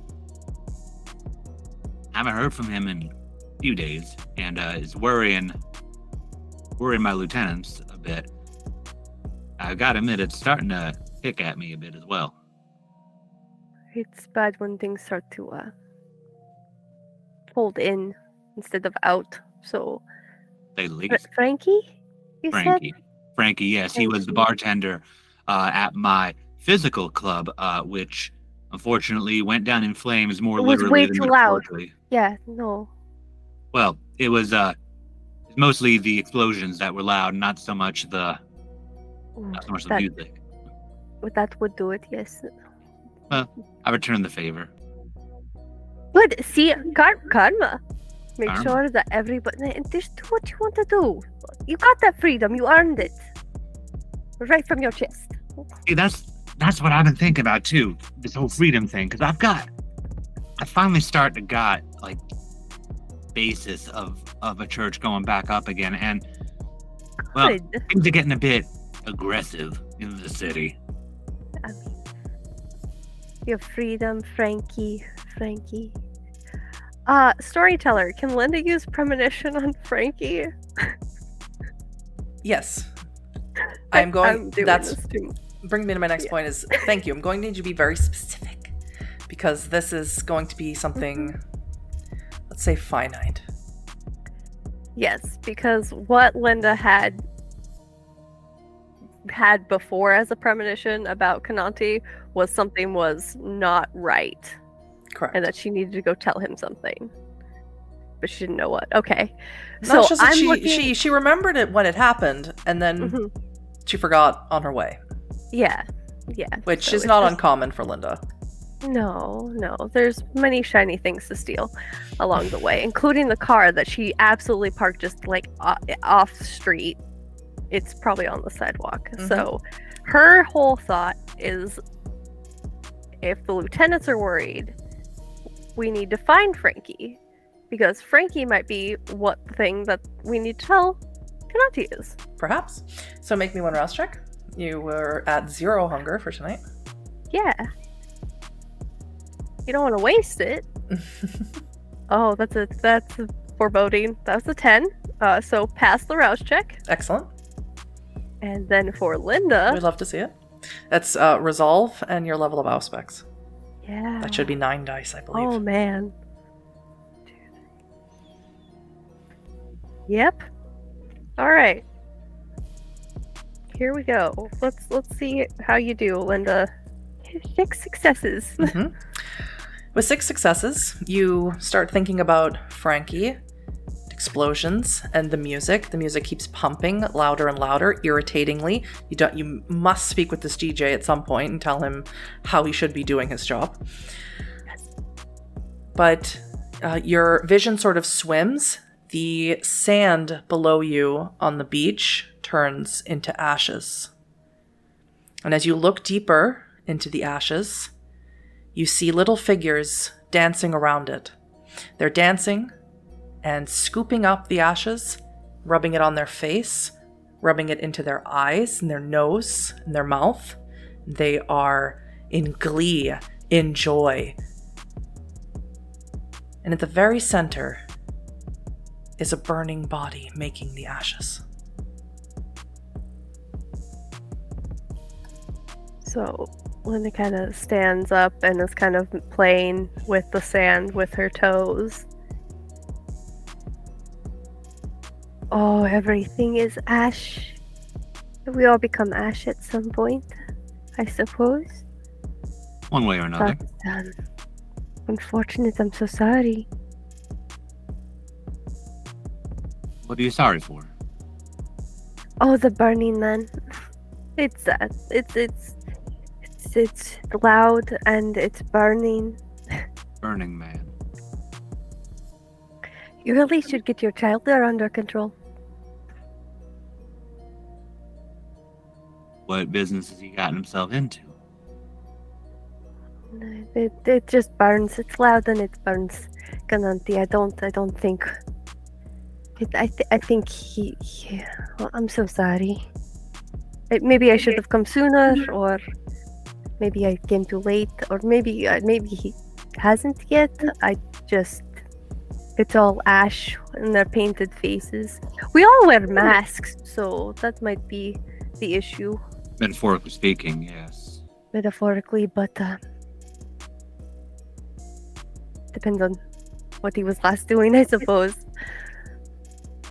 Especially if there was explosions. You have to be careful when you set the tripwires.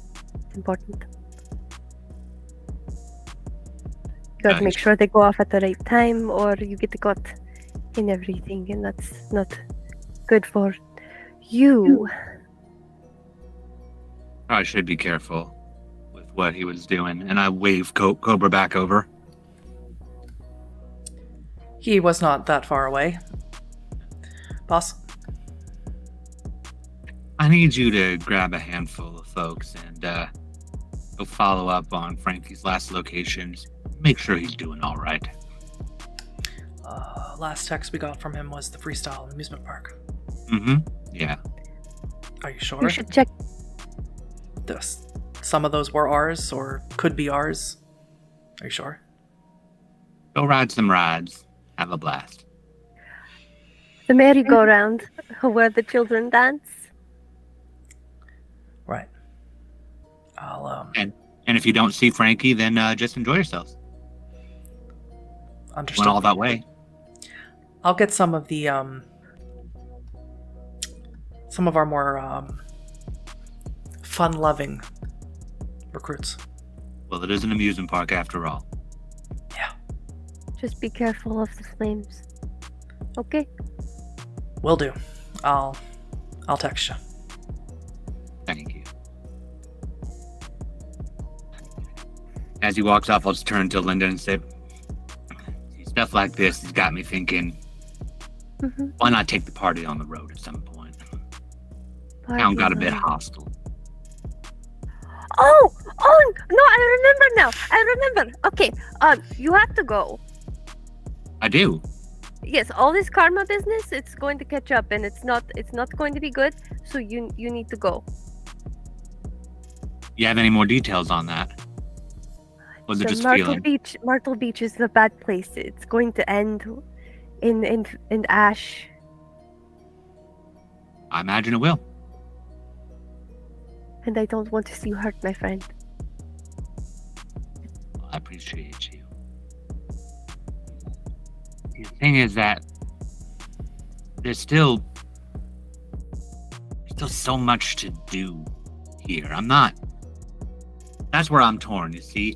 I've got what I used to have building back up, but I'm not quite done here. But you will be, and I don't want that to happen to you. What you have, what you want to build, and you can build that. We started somewhere else. Now you're here. You can go somewhere else, and you can build. And you can be free and not in the ash and the fire. The thing is that because one little ember can catch. Y'all taught me things to pull the heart out of my enemy the way that she pulled it out of me. I'm not done yet. Like I said, I had it for a moment. I started, but people with her just got arrogant and aggressive. And you could take and get your karma, but I don't know if you'd see the end result. I don't think you'd get that brick all the way to the top. But would they? I don't know about them. I don't know what ashes are in store for them. I just know that if you stay, I don't want to see anything bad happen that we didn't cause. Well, you've already seen plenty bad happen to me, unfortunately. What's a little bit more, right? Well, at least it'll be a grand exit. It will. It's all about the showmanship. Unlike your DJ. I'm going to eat your DJ.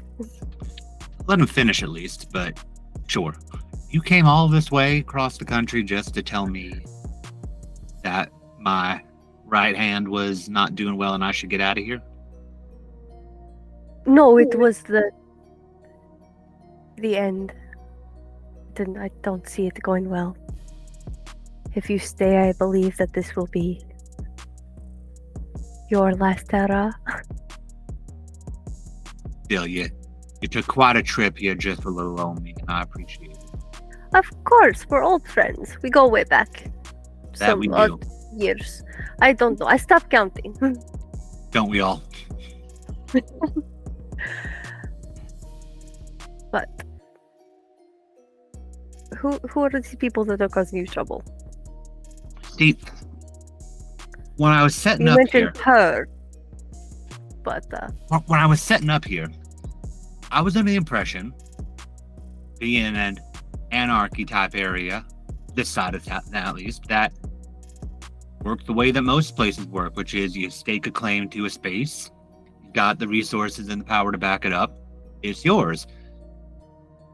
I come in, not hearing about anybody really running the show. I heard a little bit about this one guy that sort of de facto.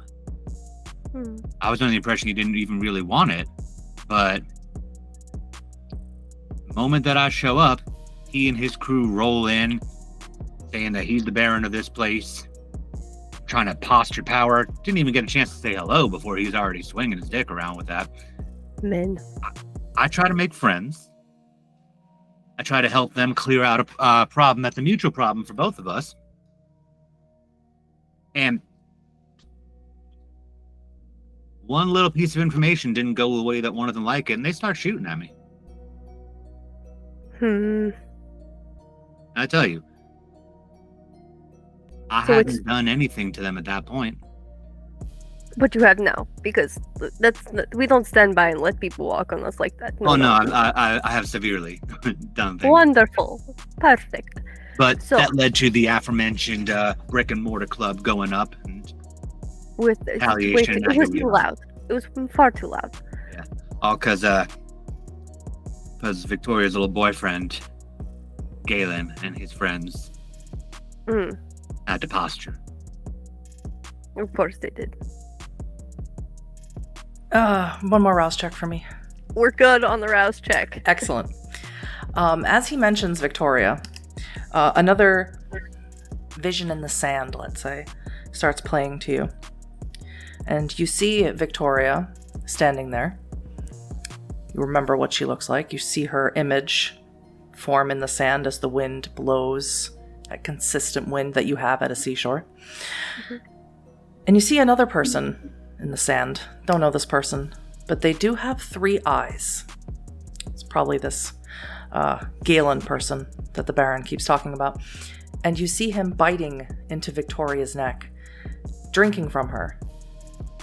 Drinking until she is no more, and her essence goes into him. And you hear these words come out of her mouth before she evaporates entirely, saying, "Thank you."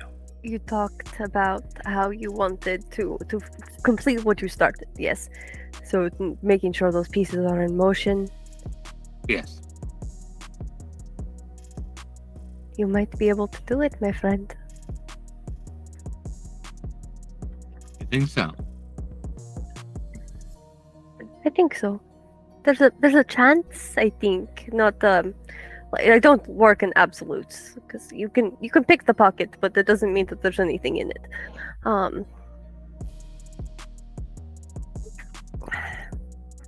There's a chance. She's so pretentious all the time. She really is. She didn't used to be. She really is. What? Now, Anarch? Really? After everything that we just went through with the whole, well, did we already go through that? We did. It seems like it just happened, not that long ago. I've been having weird dreams anyway. It's fine. So, you get your revenge, but I don't. I worry for you, my friend. I do. There's so much ash. There's so much ash in this place. Maybe it's the beach. I don't know. The glass is weird, and it's worthless. I appreciate it so much. I think we're on the right track here. I think I can get ready for a big send-off and make sure that Victoria and Galen and all them get the nice going away party. With the big send-off, make sure that you get all the little embers and the ashes, because if they keep painting their faces, it's going to go horribly. Well, that's what Cobra's there for. Gonna make sure that that loose end is at least tied up. As for the rest of them, I put together a list. As I said, I don't know who all is in the ash, but the finale will be grand. We'll call it a guest list, and I'll make sure that it's put somewhere where they can see it. Wonderful. It sticks with the theme too, except for your DJ. But other than that, I do like the setup of the open planning. I do too. I think it's going to work out a lot better, especially what with my history of every time I've got a closed location, somebody comes in trying to kick me out of it. I can actually just It's just in and out. It's very easy. You move through the crowd, no one notices you.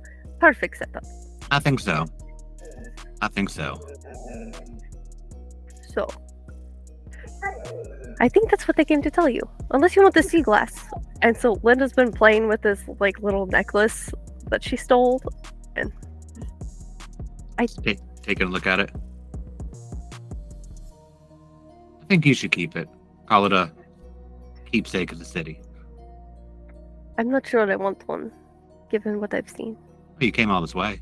Might as well take something with you. That's what I'm doing. Memories. Linda, And snow of ash. as you handle the sea glass, Mhm. you look inside of it, see a really beautiful home. It's 2 stories. It's next to a beach, but it's not this beach. This beach is a little smaller, darker, and you can see it just beyond the home, just beyond the trees. The sea glass goes deep, dark.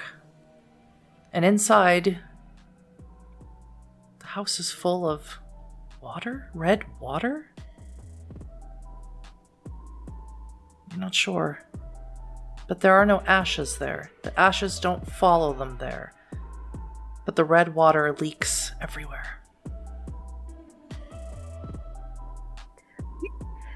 If you could spare the people, or if you had time, you could always go check on some beachfront property. Not this one. I think there's some other that would be good. Except for you might need a plumber, but other than that, I'm not quite sure that I follow. You have a particular place in mind? Linda's actually gonna take and start drawing in the sand and humming Just a along. reminder, you have Share the Senses if you would like to utilize it. Yeah, share the senses. Mhm. So Linda's gonna be like, of course, like, let me be a realtor. I was a realtor for a while. It was a good gig. Many people bought the houses, same house, 12 times. Hand, Anya. and Ow. Linda will reach out a hand, and we're gonna use share the senses Yeah. to I'll just show the pour out house. for I it. need to know if you'd like to show him everything that you have showed him.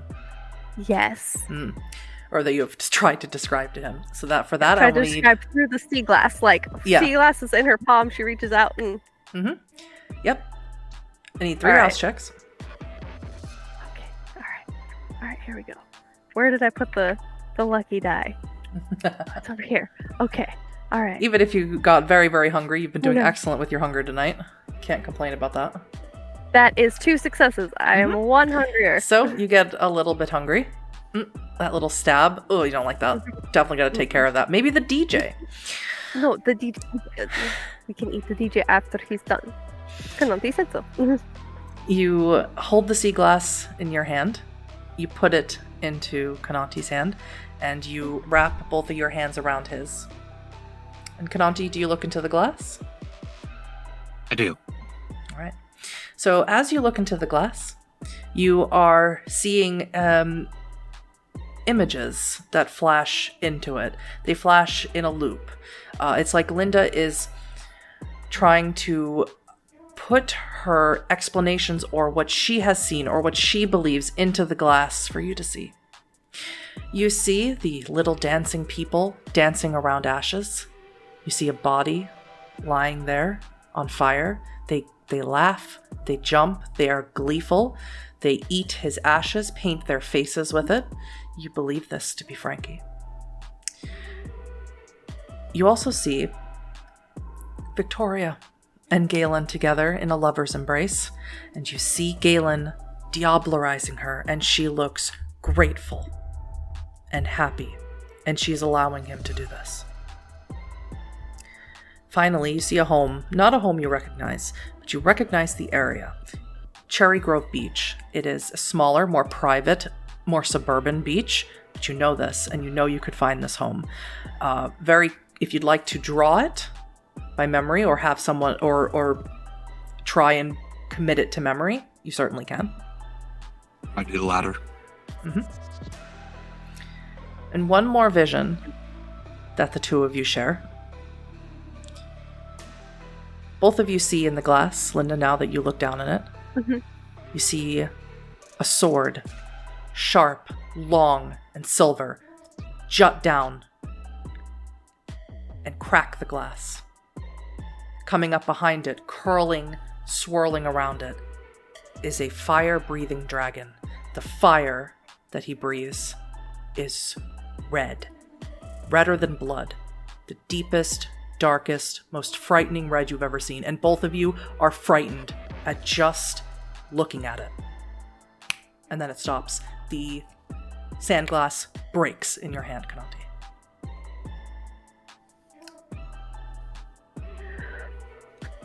And that's where you need to send your plumber for your leak. Clearly. I think I've had enough of dragons and fire.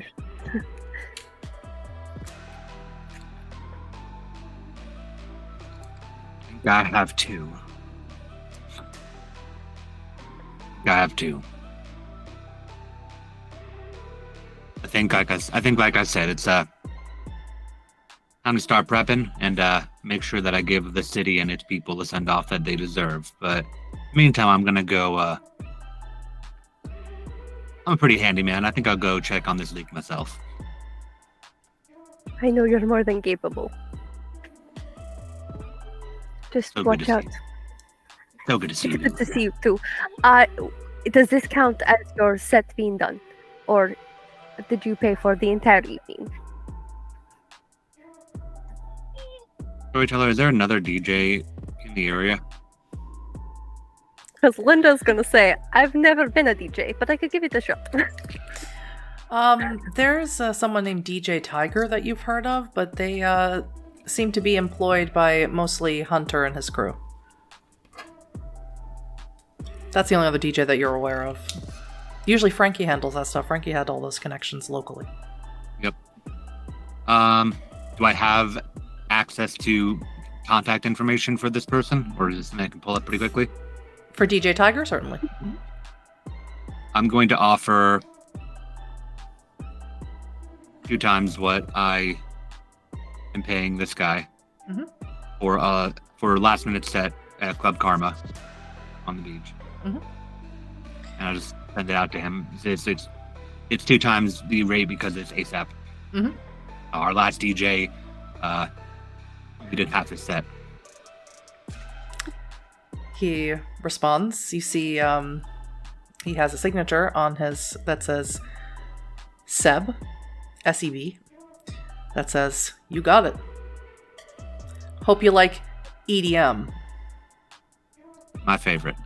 And I'll turn to Linda and say, "Let him finish one more song, and then tell him he should take a break."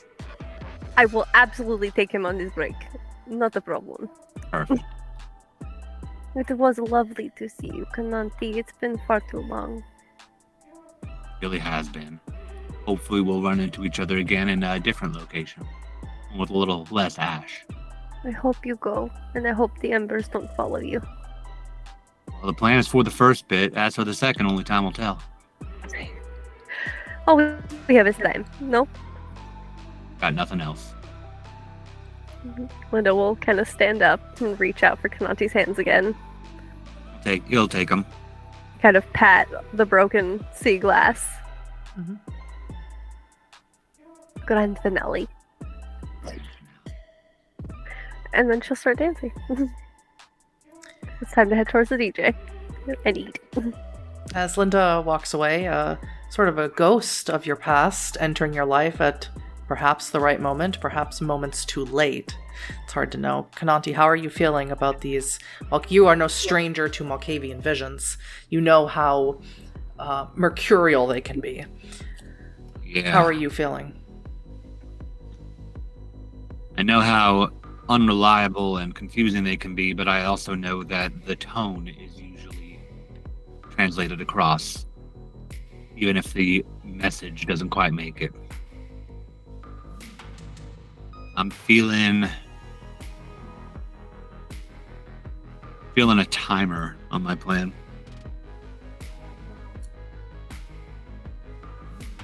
How's the line at the bar? It's not improved. You believe improved? people have just stopped coming get drinks?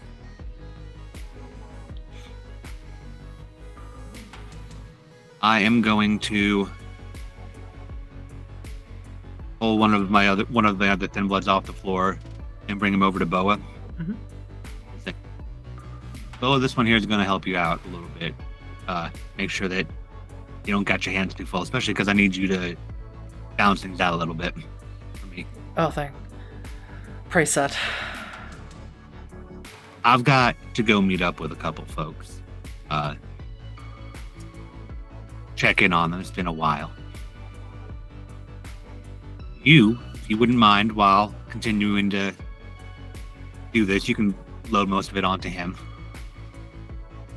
Make sure that we've got our little presents sent out where they need to be. Everything is still going proper. And,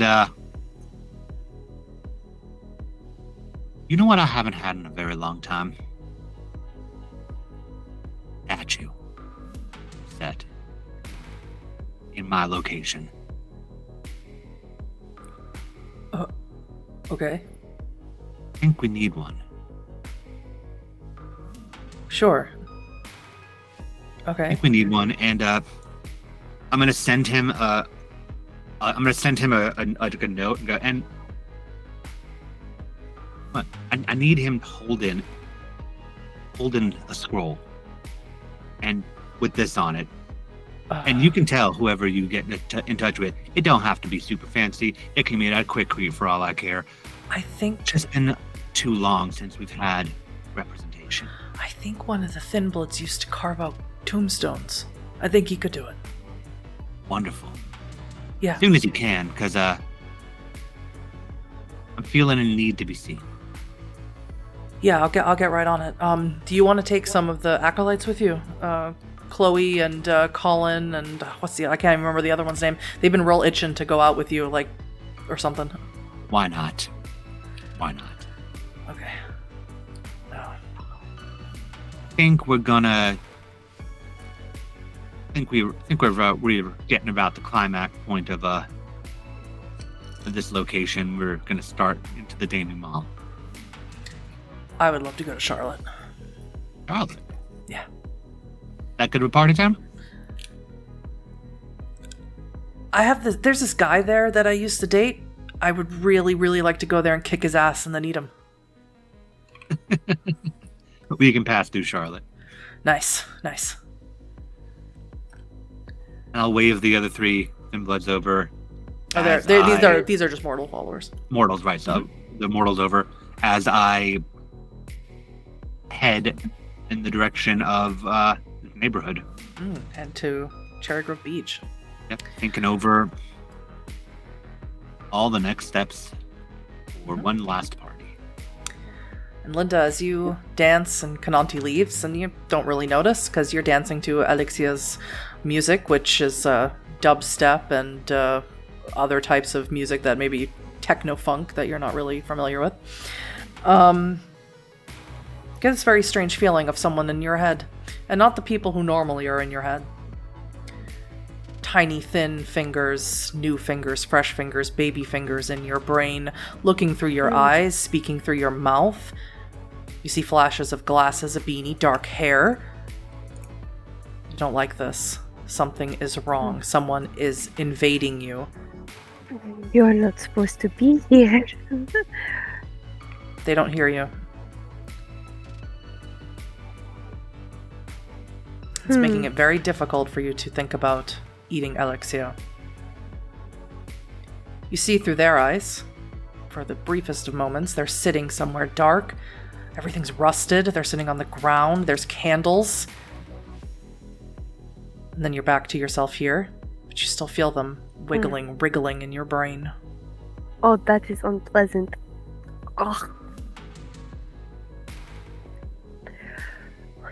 No, this does not happen to me. No.